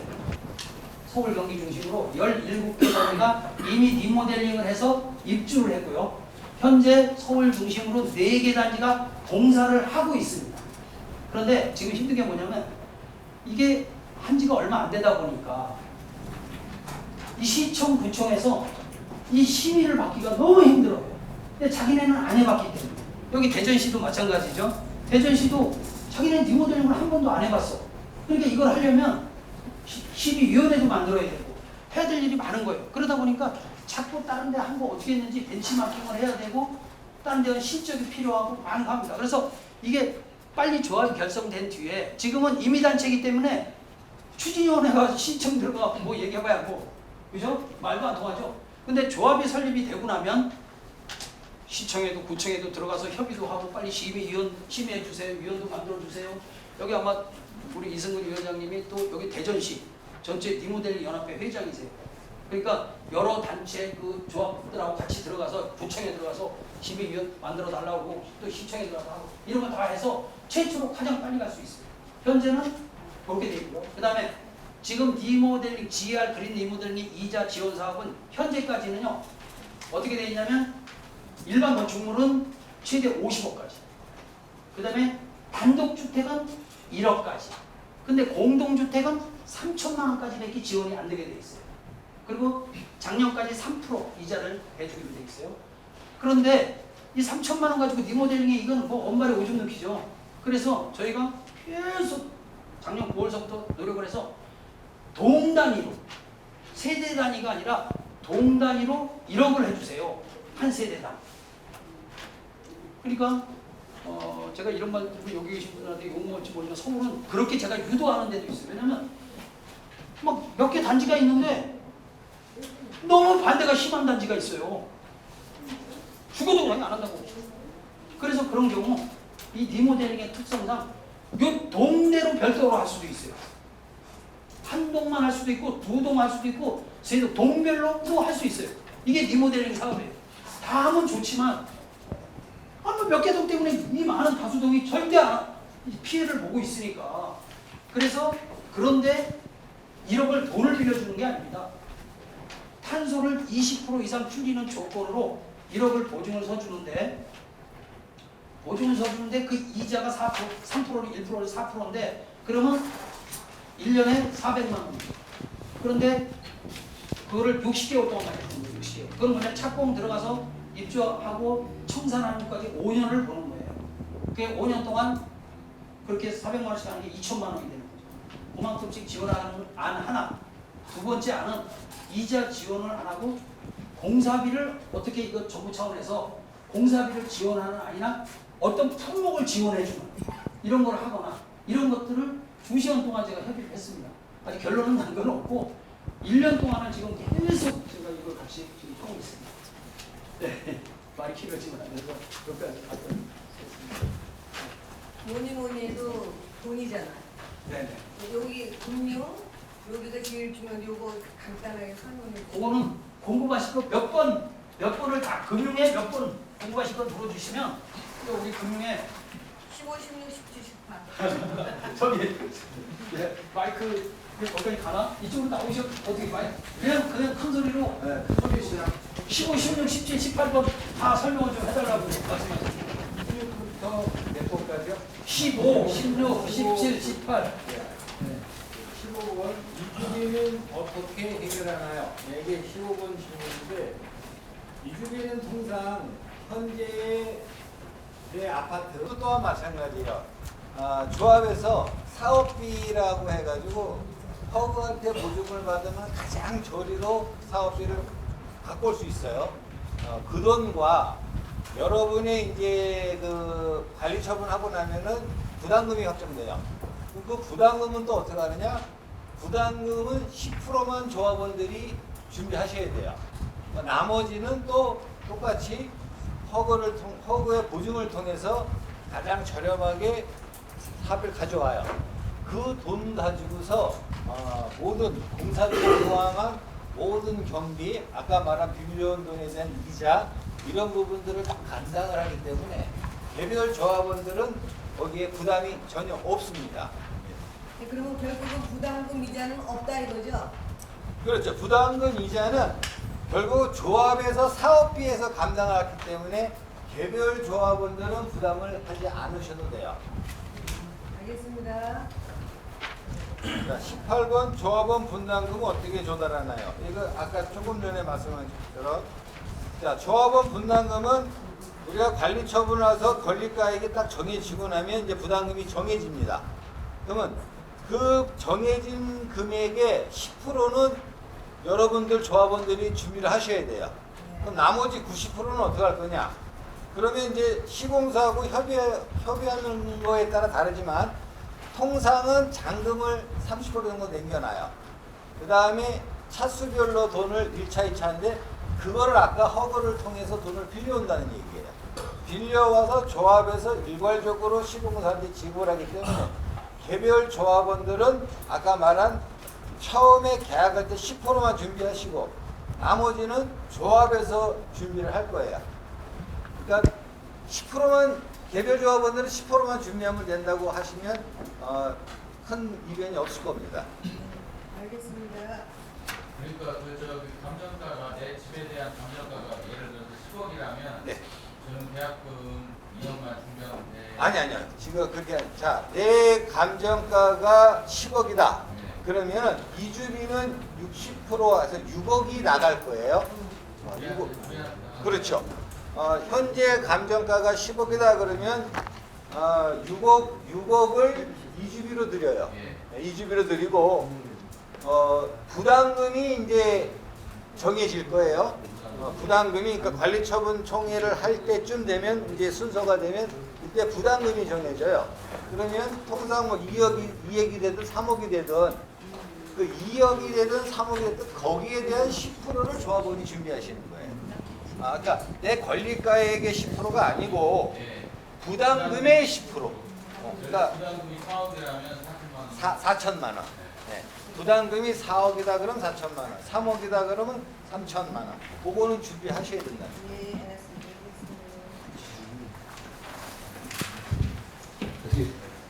그러니까 나머지 19번, 20번은 그 대출받은 모든 돈에 대한 이자는 사업비로 다 충당을 할 거기 때문에 그 10% 이외의 조합원이 준비할 돈은 없습니다. 사업이 끝날 때까지. 그러면 최종적으로 이제 다 질려서 했기 때문에 갚아야 돼요. 그 돈을. 그때는 어떻게 되느냐. 아까 이제 초기에 말씀드린 것처럼 지금 우리가 권리가액이 한 10억이라고 봤단 말이에요. 근데 이게 다 돈을 많이 들여서 공사를 해놨지 않습니까? 그랬더니 가치가 한 2배 정도 뛰더라는 얘기예요. 아까 이제 2배가 뛸지 안 뛸지는 이제 해보면 되지만 통상 그렇게 돼 왔다는 얘기예요. 이제 우리가 통계를 내보니까 그러면 가치가 이제 20억이 됐잖아요. 그럼 20억이 된 거에 대해서 금융권에서 또 60% 대출을 해줘요. 그럼 그 20억의 60%는 12억이 되겠죠. 그러니까 금융권에서 12억을 대출 받을 수 있는 내가 그 아파트를 갖고 있단 말이에요. 그래서 거기에서 대출을 받으면 아까는 처음에 6억을 받았잖아요. 다 갚고도 남는다는 얘기예요. 그렇지 않을 경우에는 그걸 전세를 놔요. 통상 전세를 놓으면은 시세의 한 60, 70% 정도 전세금이 들어오기 때문에 그 돈으로 다 갚고 돈이 일반적으로 남더라. 이게 이제 일반적인 형태예요. 그러니까 여기도 그 일반에서 크게 벗어나지는 않겠죠. 그래서 나중에 최종적으로 그 갚는 재원은 신규 아파트를 대출을 받거나 신규 아파트를 나는 여기에 살지 않고 투자한 사람이다 그러면 그 전세를 놓겠죠. 내가 돈이 많다 그러면 월세를 놓고 내 돈으로 갚고 월세를 받든가. 통상 그렇게 합니다. 그러니까 이걸 알게 쉽게 전문가이시니까 좀 포괄적으로 설명하는데 쉽게 얘기하면 나 지금 집값 5억이야. 입주할 때쯤 되니까 한 10억이 됐어. 근데 나 그동안 5억이 돼서 5, 30, 60% 그래서 3억을 받았어. 뭐 전세값을 갚았든 내가 이주를 갚든 이 돈을 빌려주는 돈이니까 다시 갚아야 되는데 5억짜리 집이 10억이 됐으니까 예를 들어서 10억이 됐으니까 거기에 60%인 6억을 내가 대출을 받을 수 있으니까 그 6억을 대출을 받아서 먼저 그 3억 그죠? 대출 받은 거 이제 이주비 그거 갚든가 그죠? 그러니까 무엇으로 하든 종후 자산 가치가 종전 자산 평가에 보다 높아지기 때문에 결국은 종후 자산 평가의 60% 선의 대출이면 그동안 빌린 돈, 그다음에 부담금, 이자 이런 사업들을 다 하고 여기에 알파가 플러스 될 확률은 얼마나 되는지 아무도 몰라요. 그게. 일반 부담금은 15%에 대한 그죠? 사업비만큼이 나에게 부담금을 얼마큼 더 줄여주느냐 그죠? 안 줄여주느냐 이렇게 보시면 될 것 같습니다. 그때 가서 시세를 봐야 돼요. 그렇죠. 그때 이제 시세가 그런데 어떤 분은 그래 야 이건 진짜 내가 너무 센 정말 이게 조합만 살리면 돼도 기본적으로 집값은 확 올라요. 근데 내가 만약에 부담스러워서 만약 이사를 해도 조합을 만들어 놓고 이사를 가셔야 돼요. 네? 맞습니까? 안 맞습니까? 조합을 만들어 놓고 이사를 가셔야지 내가 집값이라도 올라가고 받지. 안 그래요? 그래서 그런 재료를 정책을 잘 활용하는 방법을 아셔야 된다는 거예요. 그러니까 늦어지면 늦어질수록 손해가 나는 거죠. 맞아요. 자꾸만 그냥 공사비는 올라가고. 네, 공사비는 올라가고 이사를 가더라도 내가 도저히 여기서 못 살겠어. 나 이사 가. 근데 지금 팔면 현재 그만 5억인데 조합을 만들어 놓고 나면 한 8억대예요. 그러니까 그거 다르다는 거죠. 만약에 이주비를 안 받을 경우 이주비를 안 받고 그만큼의 이자를 자기가 안 내는 거죠. 근데 안 내는 만큼의 혜택 그것도 좀 설명해 주세요. 자, 이주비를 통상 다 이제 받아가는 사람도 있고 이주비도 거기 이자지 않습니까? 네, 이자가 발생되는데 나는 돈이 있어. 그래서 난 이주비 안 받겠다. 그러면 조합원의 권리는 누구나 다 평등해요. 안 받은 자, 이 이자나 아까 사업비에서 다 대납한다 그랬단 말이에요. 입주할 때는 그게 다 계산이 들어가는 거예요. 그러니까 안 받아간 사람은 그만큼 환급을 받습니다. 받아간 사람은 사업비에서 썼으니까 그걸 끄시고 안 받은 사람은 그 사업비에서 나온 그 이자만큼 그거만큼 환급을 받아요. 그러니까 그런 조합이 많이 있습니다. 지금 그러니까 조합원에 이제 돈이 좀 있고 이제 투자한 조합원들은 그런 경우가 한 5%에서 10% 정도 나오더라고요. 제가 이제 서로 해보니까 그러니까 돈이 있는 조합원들은 내가 은행에 집어넣느니 아무리 허그의 보증을 받아서 대출하도 예금 금리보다는 비싸요, 그것이. 그러니까 내가 그 돈을 받아서 예금을 집어넣으면 이자가 낮으니까 나는 이주비를 안 받겠다. 그러면 우리가 대출받은 금리를 계산해서 입주 때 환급해 드립니다. 그럼 어떤 게 더 유리한 거예요? 이자 안 받고 이자 안 받고 안 받고 그다음에 그 이자를 환급하는 게 좋죠. 내 돈으로 이자가 훨씬 돈 많으십니다. 제가 좀 질문 좀 할게요. 자, 두 가지만 제가 할게요. 지금 보면 아파트에 각각 동마다 뭐 라이프나 뭐 동성이나 한신까지 해서 현재 이제 그 값어치가 다 차이가 나요. 뭐 예를 들어서 30평 같은 경우 저 동성하고 한신 같은 경우 한 1억 정도가 차이가 나요. 그럼 거기에 대해 부담금을 동시할 건지. 두 번째는 30평을 기준으로 했을 때 증축을 했을 경우 앞뒤로만 하는 건지 우위로 상하로 해서 올릴 건지. 왜냐면 잠깐 기다려보세요. 30평 같은 경우 지금 30평이 가장 이상적인 모델인데 동굴식으로만 늘린다면은 사실상 지금은 값어치가 별로 없다고 봐요. 어떻게 답변하시죠? 이거는 설계 쪽에서 좀 설명을 좀 해주시죠. 기존 아파트가 한상형으로 되어 있고요. 코어가 있고 그다음에 아파트가 있는데 이거를 지금 면적을 넓히는 방법은 그 상태에서 앞뒤로 늘리는 방법이 있죠. 예, 앞뒤로 늘리는 방법이 동구식이 되는 거죠. 그리고 이제 양쪽 끝에 있는 것들은 이 베일을 넓힐 수 있는 여지가 있어요. 이제 그런 것들은 옆으로 넓힐 수가 있고 그 다음에 그걸 동구식으로 넓히되 앞뒤로 약간 이게 어긋나게 한다든가 해서 측면을 열어준다든가 하는 그런 방법들을 쓸 수는 있어요. 근데 이거는 제가 지금 자문위원으로 왔기 때문에 지금 현재는 도면을 명확히 좀 분석을 하고 지금 이제 걱정하시는 게 좀 획일화된 평면이 되지 않을까 좀 걱정을 하시는데요. 일단 리모델링을 할 때는 기존에 있는 옹벽들을 움직이지 않는다는 제약이 있어요. 옹벽을 흩트리게 되면은 구조가 좀 훼손이 되기 때문에 많이 훼손이 되기 때문에 또 공성이 많이 올라갈게요. 그래서 기존에 있는 옹벽을 움직이지 않고 질주할 수 있는 방법 대신에 그 획일화되어 있는 걸 좀 더 좀 다양하게 그 기존의 조합원들의 니즈를 살릴 수 있는 방법 그걸 좀 스토리를 해봐야 될 것 같습니다. 그래, 그거는 언제까지 일어나고? 저는 이제 그 설격서에 정해져 있기 때문에 왜냐면 그게 안 나오면은 우리가 실제로 주변에 있는 지금 있는 30평도 가장 이상적인 모델인데 앞뒤로 동굴식으로 됐을 때 치과왕이라든지 그 동굴식으로 됐을 경우는 그 실질적인 뭐 거기다가 뭐 이상 없어 때려 박아가면서 돈을 투자해가면서 리모델링할 필요 없어요. 그 소유자님 저기 저희 설계업체인 토문이 참석을 배석을 한 입장이니까 토문 건축사 사무소의 입장을 한번 들어보는 것도 나쁘진 않을 것 같습니다. 대답 인사드리겠습니다. 토목건축의 최주희 이사입니다. 실질적으로 리모델링에 있어서는 지금 중축을 할 수 있는 게 지금 이제 8485 이상이 되기 때문에 30%가 되거든요. 30%가 되고 그리고 세대수를 15%를 늘릴 수가 있어요. 근데 저희가 이제 거기서 이제 선택을 하셔야 되는 건데 그 30%를 다 가져가셔서 늘리실 건지 아니면은 최대한 신규 부장분에 많이 늘려서 분담금을 줄이실지가 좀 차이가 있습니다. 그래서 그게 일단 첫 번째로 결정이 돼야 되고요.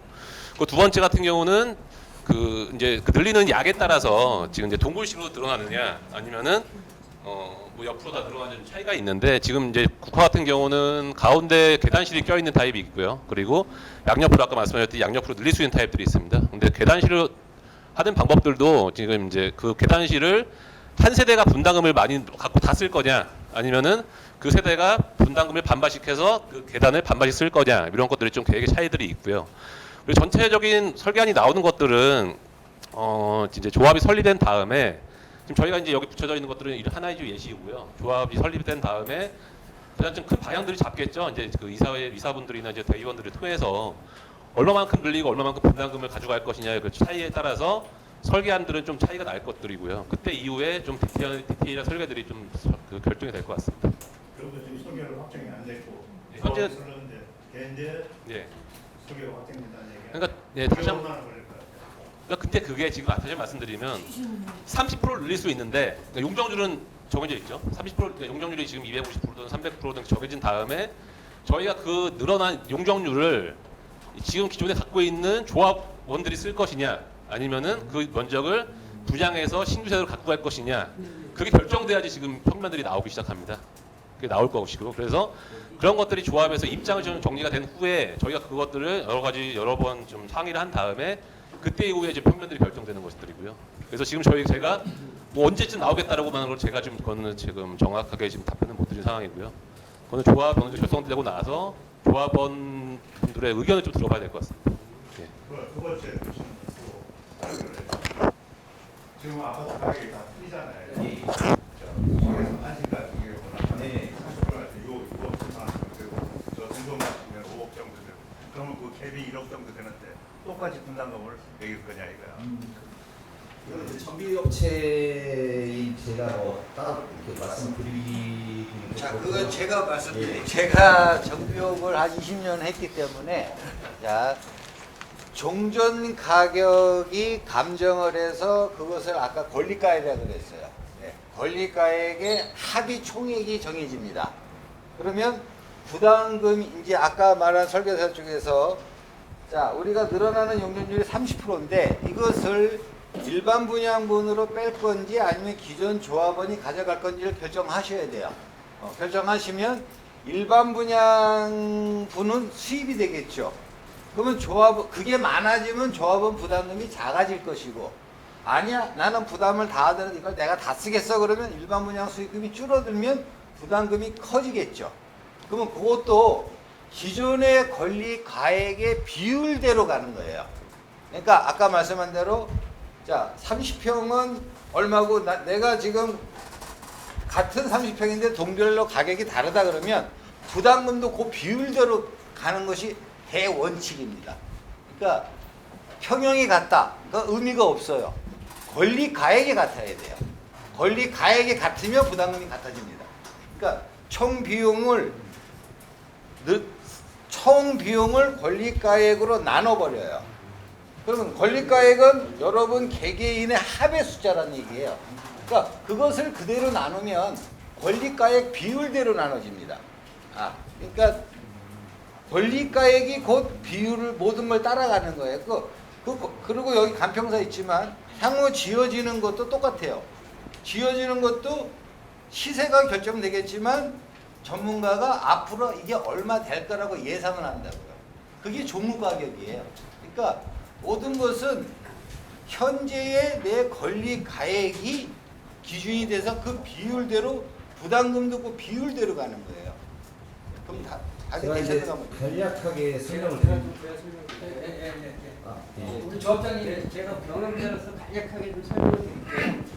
지금 말씀하시는 부분은 이제 나중에 간평사들이 참여를 해서 이제 그 권리가 이제 어렵게 말씀하시는 집값을 정하는 거거든요. 지금 말씀하신 대로 어디는 5억인데 어디는 4억이잖아요.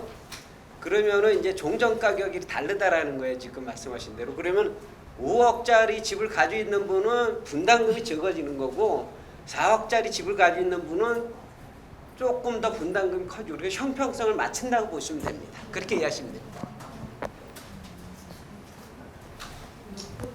오늘 여기 지금 말씀하신 신청해서 사업소임까지 받아서 내년에 초에 기준하시면서 정말 어렵게 이 사업을 성공하신 분이기 때문에 저희가 그 A4 용지를 드린 데 중에 특히 그 한서보다는 조합장님이 그 Q&A를 하신 내용을 좀 많이 물어봐 주세요. 그게 굉장히 중요한 내용 같아서 제가 전문적으로 이게 예. 특히 뭐 이런 게 있어요.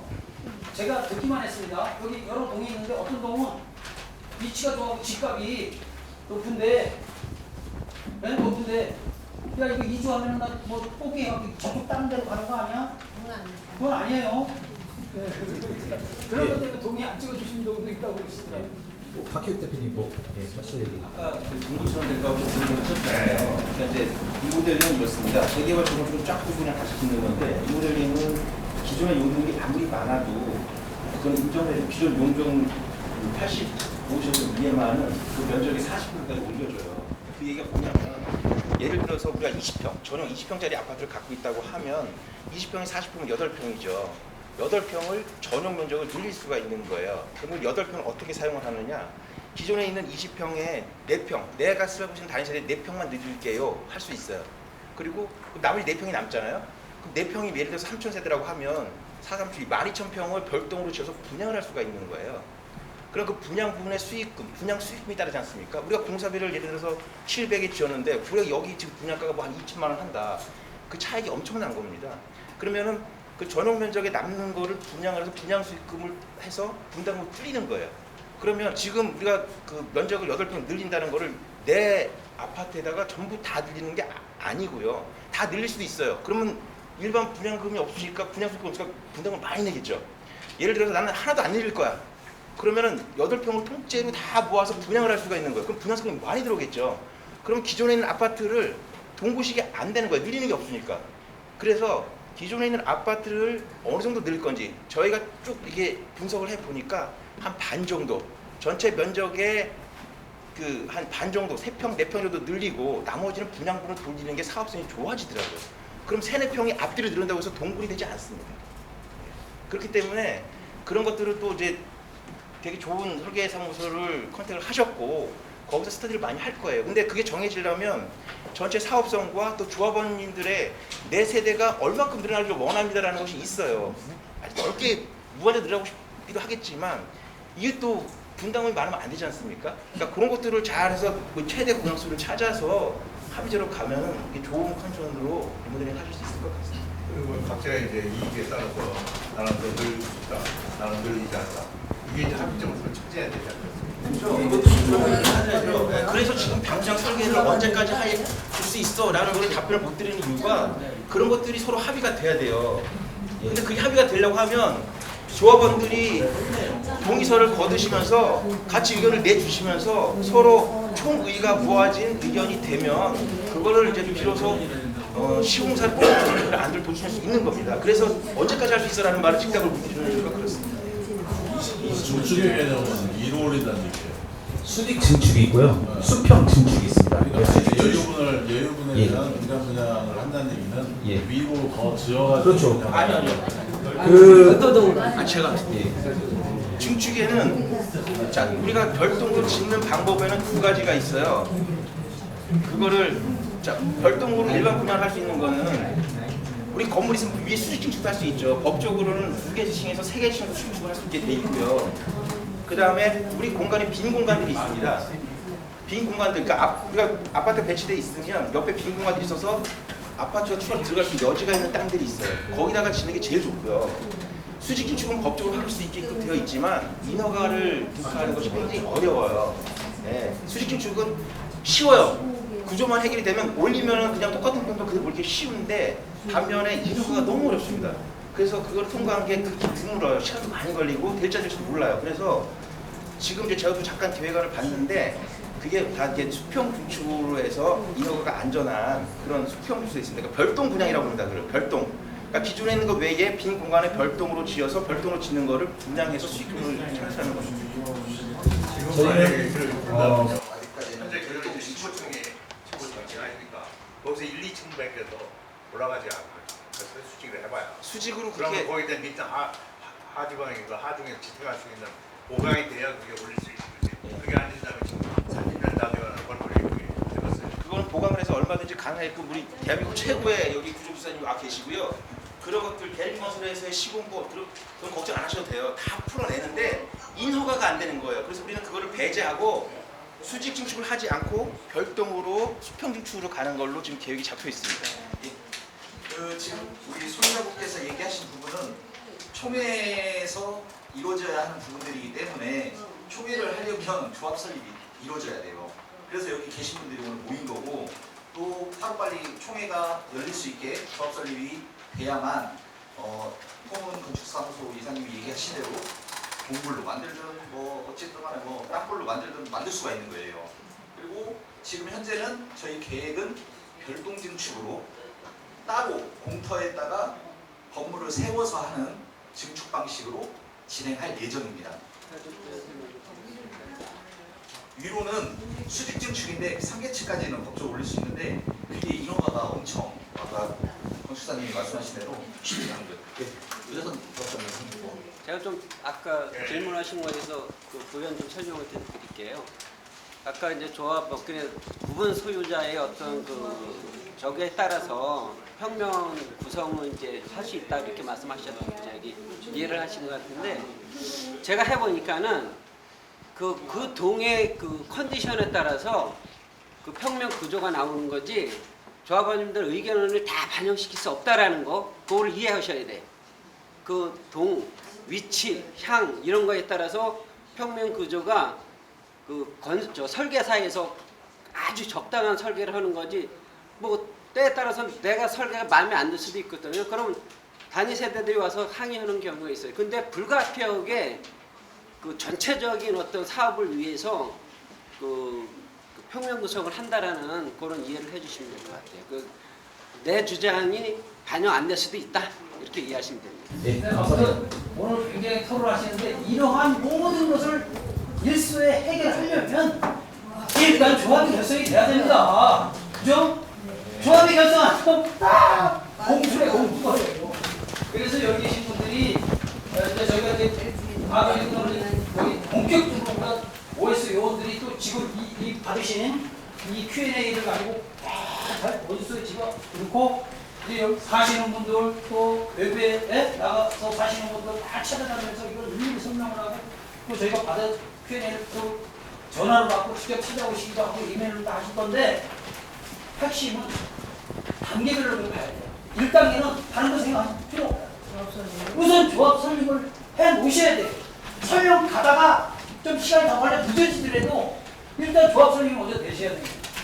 이게요, 우리가 이렇게 대한민국 최고 전문가들이 우리 협회에서 힘을 이렇게 하는데도 불구하고 이게 빨리 조합 설립이 안 되고 누주해지면 100% 어떤 문제가 생기는지 아십니까? 아까 이렇게 대도시가 이렇게 유용하다는 걸 내가 설명을 드렸는데도 불구하고 이제 재건축하자는 조직이 생깁니다. 재건축하자는 조직. 그러면 이제 이 조합 자체가 이 아빠 자체가 아수라장이 되는 거예요. 아수라장. 어디는 와 재건축 난 돈 아빠도 이만큼 많으니까 나 돈 부담 하나 안 해봐 하고 그쪽이 좋다는 사람이 생기고 야 아니야 그래도 이거 이 모델이 좋아하는 이합 집사로 돼가지고 이거 못 갑니다. 이 아파트 10년 20년 후에나 가능할지도 몰라요. 그래서 일단 무엇을 하든 조합 설립부터 돼야 돼요. 그렇지 않습니까? 마지막 박수 한번 치주십시오.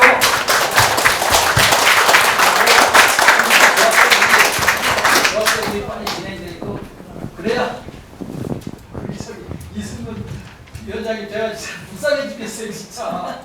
하도 서울 올라오셔서 막 저한테 말씀하시는데 정말로 이 국가건설가 매우 중요해서 그리고 이게요 앞으로 유튜브를 통해서 오늘도 지금 계속 인터뷰하고 있잖아요. 이거 다 방영해서 여러분들 그 단톡방에도 다 올라갈 거고 또 유튜브에도 올라가고 앞으로는 이거를 점점 이제 시작되면 이제 조합 설립되면 일주일에 한 번씩 날짜 시간 정해놓고 계속 방송을 해주고 왜? 거기에는 좋은 말만 절대 아닙니다. 이 모델을 반대하시는 분도 0.1도 가감 없이 그대로 인터뷰해서 다 올릴 거예요. 그래서 수많은 사람들의 의견들을 다 담아서 그래서 이게 확실하게 이렇게 저희도 이것을 가장 기준으로 삼아서 모범적인 사례를 만들고 싶은 거예요. 저희 협회에서. 혹시 예 질문. 저는 조합장이 여쭤보고 싶은데요. 저희 이제 PD가 한 3년 정도 결성이 돼서 사실은 이종 회의하는 게 처음이에요. 네네. 하면은 뭐 3명, 4명 여러 가지 위원장님만 오고 더 하셨는데 이제 어쨌든 조합 설립이 되셨으니까 조합 사업자들이 하시면서까지 가장 힘들었던 것과 이렇게 추진위원 이제 처음 해보시겠다고 오신 분들이 계신데 추진위원들이 어떤 일들을 좀 하고 도와줘야 조합들이 하는 것부터 그 사업 수행까지 갈 때까지 그 역할들이 어떤 게 기대하는 역할이 있다면 말씀을 해주세요. 그 회장님 금방 말씀하신 대로 리본 사업을 하다 보면은 뭐 리모델링 추진하는 이제 우선적으로 이제 추진 단체가 있는 거죠. 그리고 어느 시점에 되면 리모델링이 아니야, 나는 재건축해야 돼, 이제 이런 이제 집단이 나와요. 근데 실질적으로 제가 리모델링 선택한 이유는 리모델링이 도시 재생 중에서 가장 빠르다. 이건 왜 그러냐? 리모델링은 주민 자체적으로 움직여서 할 수 있는 사업이고, 재건축은 인허가단체 허락을 받아야 되는 그런 단계들이 있어요. 그래서 준비 과정이 재건축은 짧아야 준비만 하는데 20년에서 30년 걸린다라는 거예요. 그래서 리모델링 하는 거, 보통 보면은 이제 재건축하고 리모델링하고 단순 비교들을 하세요. 뭐 재건축도 뭐 3, 4년이면 짓는데 리모델링 뭐 한 4, 5년 걸려, 이렇게 말씀하시는 분들이 있거든요. 현실적 착공에서 입주까지는 그럴 수는 있어요. 근데 준비 단계가, 우리는 준비하는 과정이 2, 3년으로 끝날 수 있는데, 재건축은 인허가 관청에 허가를 모든 단계를 받아야 되는 거거든요. 그 지구단위 계획 받는 자체도 진짜 안전진단이 D등급 이하로 나와야지 받는 거거든요. D등급 못 받습니다. 그래서 우리가 지금 아파트 보세요. 지금 40년, 50년 됐는데 아직 못하고 있잖아요. 예. 그래서 리모델링 해야 되는 거고요. 그 다음에 이거를 지금 여기 오신 분들은 적극적으로 리모델링 관심이 있어서 오셨는데, 이런 정보들을 또 인터넷에도 많아요. 그래서 진짜 아니면 아까 회장님 말씀하신 대로 누가 궁금해서 뭐 추진위원이시죠? 그 물어보는데 다 몰라. 뭐 물어봐, 이게 아니고 진짜 추진위원들이 큰 자산이 되는 거야. 그분들을 끌어들일 수 있는 자산이 되는 거고요. 우리 상대를 해야 된다. 뒷전에서 팔짱 끼고 있으면요, 그 조합은 안 됩니다. 저는 그렇게 생각하거든요. 그래서 항상 조합원들을 맞이하는 그런 그 임대원들이 임원들이 되셔야 되고요. 그 다음에 뭐 위원장님이 이제 조합장이 되시겠지만은 그 위원장님은 사명감하고 책임감이 있어야 돼요. 저는 그런 생각을 하고 항상 다른 조합장님한테 그런 말씀드려요. 머릿들의 이름 석자를 새긴다는 그런 사명과 책임감을 가지고 일을 해야 된다. 왜냐하면 일을 하다 보면 힘들면 나 그래 그만둬. 그러면은 내가 그만두는 걸 끝내는 게 아니고요. 조합원들이 그만큼 피해를 보는 거예요. 그래서 그렇게 하기 위해서는 위원장님한테 힘도 실어 주셔야 됩니다. 요 정도. 제가 한 가지 이제 덧붙여서 말씀드리면, 이제 정비사업 전문관리업체로서 이제 말씀을 드리면, 여기 계신 분들은 선구자라고 생각하시면 됩니다. 선구자라고 하면 항상 뭐 종교에서도 뭐 고난 해결을 하고 힘든 길을 가고 하지만, 여기 특정 세대분 가지고 조합을 설립할 수는 없어요.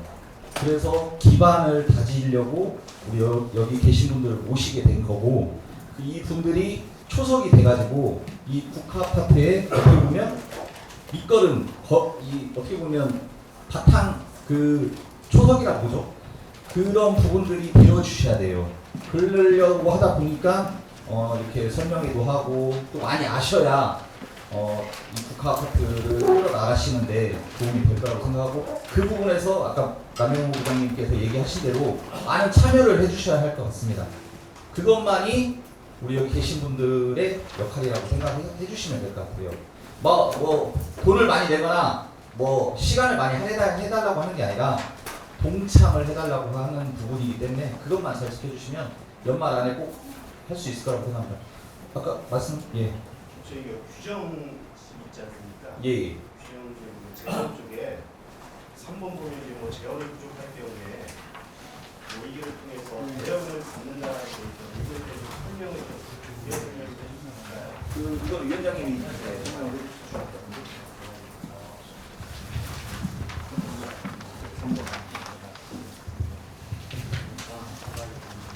일단 제가 설명드리겠습니다. 이 부분에 대해서는 아직 저희가 대여금을 받은 적은 없어요.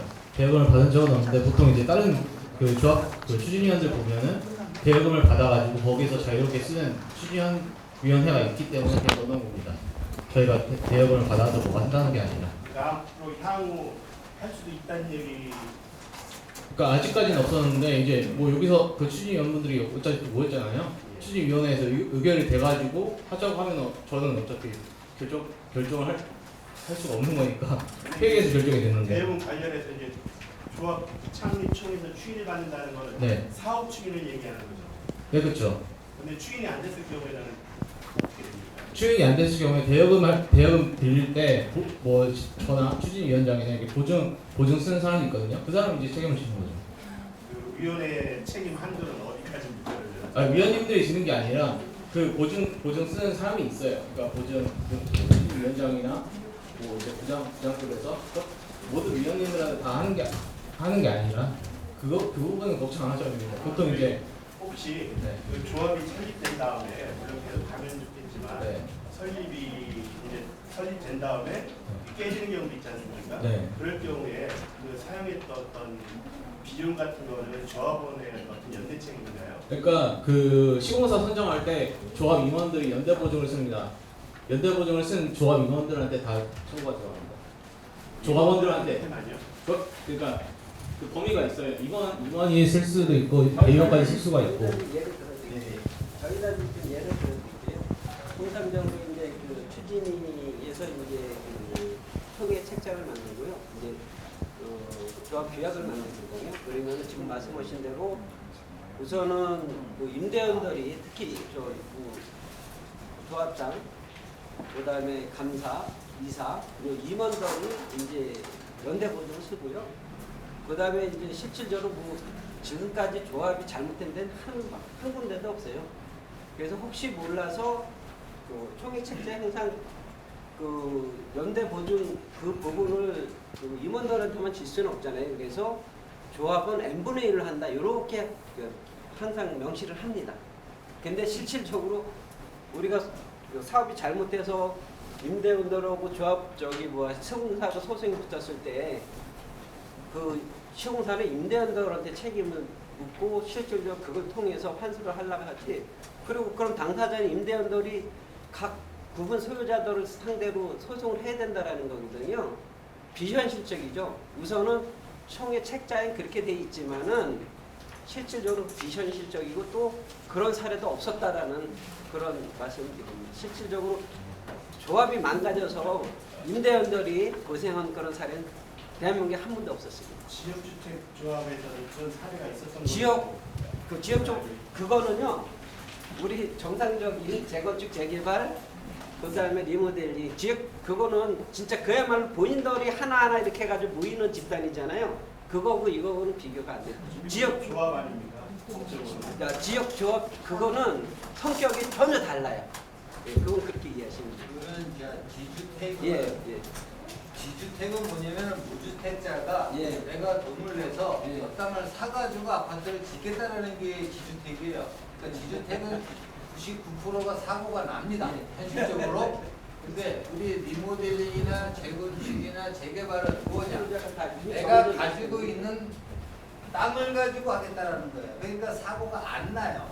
그러니까 기본적으로 지주택하고는 우리 리모델링이나 재건축, 재개발을 비교가 안 됩니다. 그러니까 재개발, 재건축, 제가 공무원 출신인데 재개발, 재건축은 사고가 난 현장이 건국일에 한 건도 없었어요. 그러니까 그 지주택하고 비교하는 것은 완전히 잘못된 겁니다. 그 걱정 안 하시죠? 걱정 되면 안 되는 게 아니라 그건 어차피 이거는 대여자의 선택사항이니까 그거를 임원들한테만 청구할지 저런 각각한테 청구할지는 일반적으로 선택사항이니까.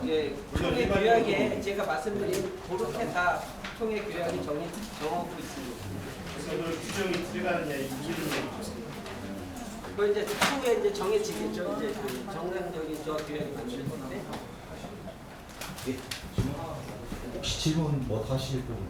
저는 질문보다 예. 이런 정보를 원하는 분이 계실 때 예. 이제 그 설명하시는 분이 자신이 없으시면 이 조합원 전화번호나 뭐 대표 되시는 분 전화를 알려드려갖고 그 통일된 정보를 제공하는 것이 예, 맞습니다. 그런 업무를 저희가 하게끔 돼 있으니까요. 저희한테 연락을 저희가 또 아니, 드리. 그게 아니고 예. 어떤 분이 질문을 했을 때 예. 우리가 난 잘 모른다 예. 뭐 그렇게 얘기하면 그거는 신용이 없잖아요. 그렇죠. 신뢰성이 떨어지죠. 네. 그 정보를 일관성 있게 저기 정보를 제공하려면 그 자기가 이제 함부로 설명하지 말고 객관성 있는 대로 해서 예. 정보 제공하고 그런 분들한테 네, 토스를 설명을 해주셔라. 네. 예, 그렇게 하겠습니다. 되지 않을까. 그 세분 쪽에 궁금하신 것들도 분명히 있으실 거예요. 뭐 부가세 부분이나 또 내가 중간에 집을 팔았을 때 양도소득세나 이런 부분에 대해서는 그 이우진 세무사님께서 간략하게나 아마 이 32번에서 35번까지이긴 한데 간략하게 답변을 좀 부탁드리겠습니다.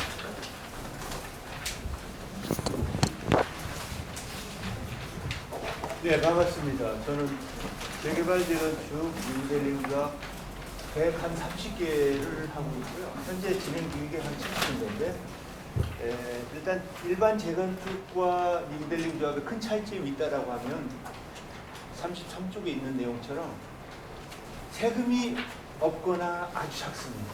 당연하죠. 다만 세금이 있다라면 이 부분만 신경 쓰시면 됩니다. 아까 말씀드린 대로 아까 별동으로 만들어서 일반인한테 분양하는 그건 수익 사업이고 영리 사업이라고 세법에 규정되어 있으니까 그 부분만 세금을 내야 되는 거고 내가 옆으로 가든 위로 가든 평수를 늘리는 거 세금이나 다른 늘리는 거는 크게 세금이 그건 사업이 아니니까 세금이 없다. 그거는 그 증평 리모델링의 평수가 늘어나는 거니까 취득세 조금만 내면 되는 것이지 집이 넓어졌으니까 그런 것이지 그 사업이라고 보지는 않습니다. 그러니까 어비세다 부가세다 크게 염려하실 거는 없다고 봐집니다. 그러니까 세금 부담 때문에 리모델링 하기가 부담스럽다 이거는 없으실 걸로 다만 아까 회장님이나 우리 위원장님 다 말씀드렸습니다만 여러분들의 보금자리가 좀 살기 좋은 보금자리 되는 거 두 번째 부수적으로 가격이 오르는 거 설령 가격이 안 오르는데도 보금자리 좋아지는 것만으로도 그 가치가 있는 것이죠. 가격은 누구도 모르니까 제가 명색이 부동산학 박사지만 저도 잘 못해요. 증권회사 와서 50년, 30년 다닌 증권 뭐 손해보는 경험이 있다고 많이 들으셨잖아요. 이거는 어느 한 사람의 대통령 마음대로 되는 것도 아니고 어느 국회 법 만든다고 되는 것도 아니고 그 흐름에 따라서 이렇게 하는 거기 때문에 누구도 모르지만 하나는 얻는 것이죠. 보금자리가 좋아지는 거, 살기 좋아지는 거, 더군다나 친환경으로 건강한 집이 되어야 되는 건 여러분 좋아지는 거고 제가 담당 뭐 이렇게 조합에 하면 두 가지입니다. 세금은 안 낼 수 있으면 안 내야 됩니다.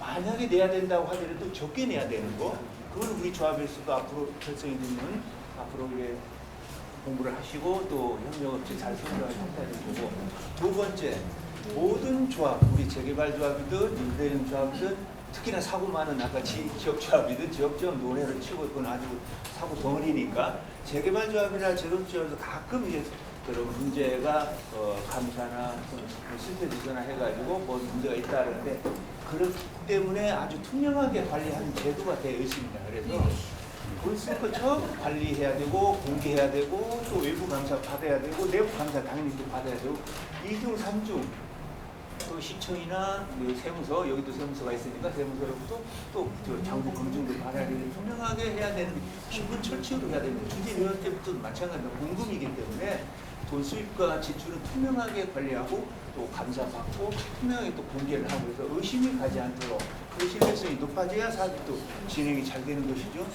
그런 거를 우리 집행부는 인식을 하고 아마 그렇게 하시리라고 믿고 그런 제도가 다 되어 있어서 일반 조합원님들이 혹시 내가 돈 내는 거 잘 관리할까 걱정하시는데 자격이 있는 것처럼 외부 감사를 전 기간 동안에 3번에 걸쳐 35번 분양에 있습니다. 감사를 받도록 되어 있어서 크게 걱정 안 하셔도 됩니다. 다만 빨리 진행되는 것이 여러분들의 보금자리도 빨리 갖게 되고 또 집값이 어떻게 될지 모르겠지만 빨리 해서 비용 적게 들고 아까 이자 말씀하셨지만 이자도 적게 나가는 거죠. 예. 이상 감사합니다. 말씀드렸습니다. 감사합니다. 예. 그 아까 저기 뒤에 소유자분께서 얘기하신 부분 중에 구조 부분에 대해서 좀 불안한 부분이 있다. 리모델링을 하면 좀 보강이나 이런 부분들을 어떻게 해야 하냐라고 하는 거는 잠깐 얘기를 한번 들어보겠습니다. 지하 주차장 얘기도 꼭 해주세요. 지하 주차장. 지하 주차장. 그게 안 된다고 생각하시죠? 너무 많아요. 아, 네. 위험하다. 리모델링 쪽에서 가장 걱정하시는 것 중에 하나가 구조의 안전 문제거든요. 근데 콘크리트 구조는 한번 공사를 하면 최소 100년 정도는 써도 문제가 없도록 공사가 되기 때문에 전혀 그 구조 자체가 뭐 이렇게 뭐 손상이 되거나 뭐 이렇게 통화가 돼서 문제가 된다든가 그런 건 거의 없고요. 이제 단지 문제가 될 수 있는 건 뭐냐면 법이 바뀌어가지고 내진 구조 같은 것들이 강화가 됐어요.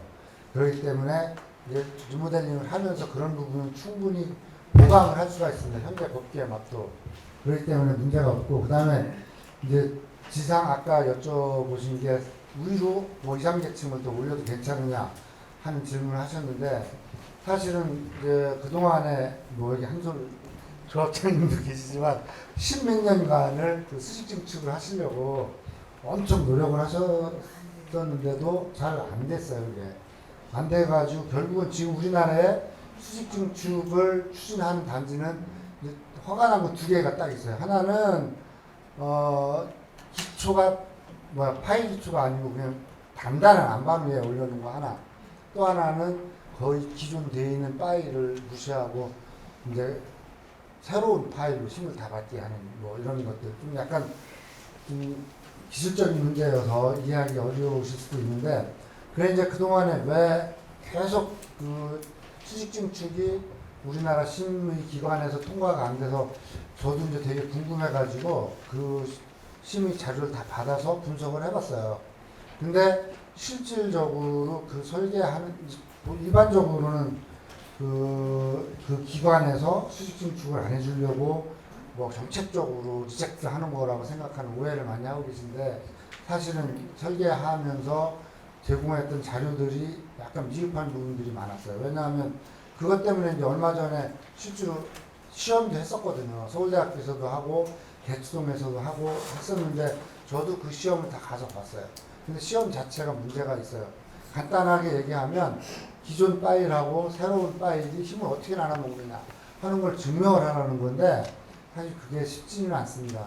그래서 이제 그런 것들 등등 여러 가지 이유로 인해서 이제 수직 증축이 그 문제가 돼서 이제 이 근래에는 저도 그렇고 그런 문제를 분석을 해서 그걸 벗어날 수 있는 기술들을 개발을 해놓은 게 좀 있어요. 그게 수직 증축뿐만이 아니고 수평 증축에서도 그 지하에서 공사를 하는 게 사실은 예를 들어서 마이크로 파일을 20m를 박으려면 층고 한 3몇 m 되는 데서 2m씩 이어서 계속 10번을 박아야 파일 하나가 형성이 되는데, 한 동에서 예를 들어서 500개의 파일을 박으려면 500 곱하기 10 하면 5000개의 파일을 이어서 박아요. 커플러로 이어서 박아야 돼요. 돈도 엄청 들어가고 사실 힘들거든요. 근데 그렇게 하더라도 이게 힘을 어떻게 나눠먹느냐 하는 어려운 문제들이 있었어요. 그래서 지금은 뭐 그런 것들을 뛰어넘을 수 있는 기술들을 건기원하고 컨택을 해서 이제 그 심사기관하고 기술적인 문제도 협의도 하고 자문도 구하고 그래서 이렇게 뛰어넘을 수 있는 기술들이 개발이 됐기 때문에 앞으로 추진을 하면 가능하다고 저는 확신을 하는데, 지금 대부분의 조합들이나 건설사나 이런 분들이 그동안에 거의 한 15년은 됐죠. 15년 정도를 계속 리젝트만 당해가지고 무서워서 추진을 하려고 하는 데가 없어요. 근데 사실은 그런 것들이 어느 정도 개발이 돼 있어서 한 번 정도 추진을 뭐 해도 괜찮지 않겠나 하는 생각도 하고 있습니다. 그래서 꼭 그런 것들 기술이 개발되어 있기 때문에 수평 증축이든 수직 증축이든 경제적으로 안전하게 할 수 있는 그런 틀은 마련되어 있다는 걸 제가 확신 있게 말씀을 드립니다. 예, 감사합니다. 이상입니다. 시간이 좀 지체되고 다음 진행 순서를 빨리빨리 진행하도록 하겠습니다.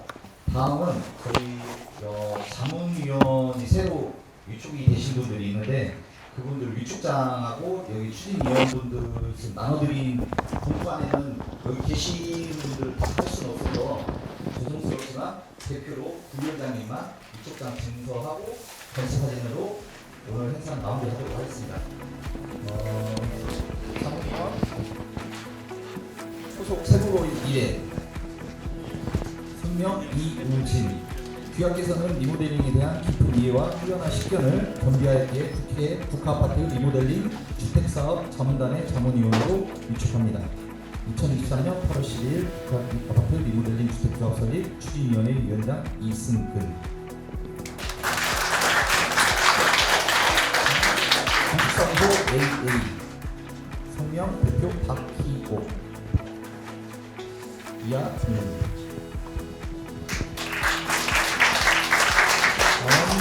감정평가법인 성명 김영주 역시 이하동입니다.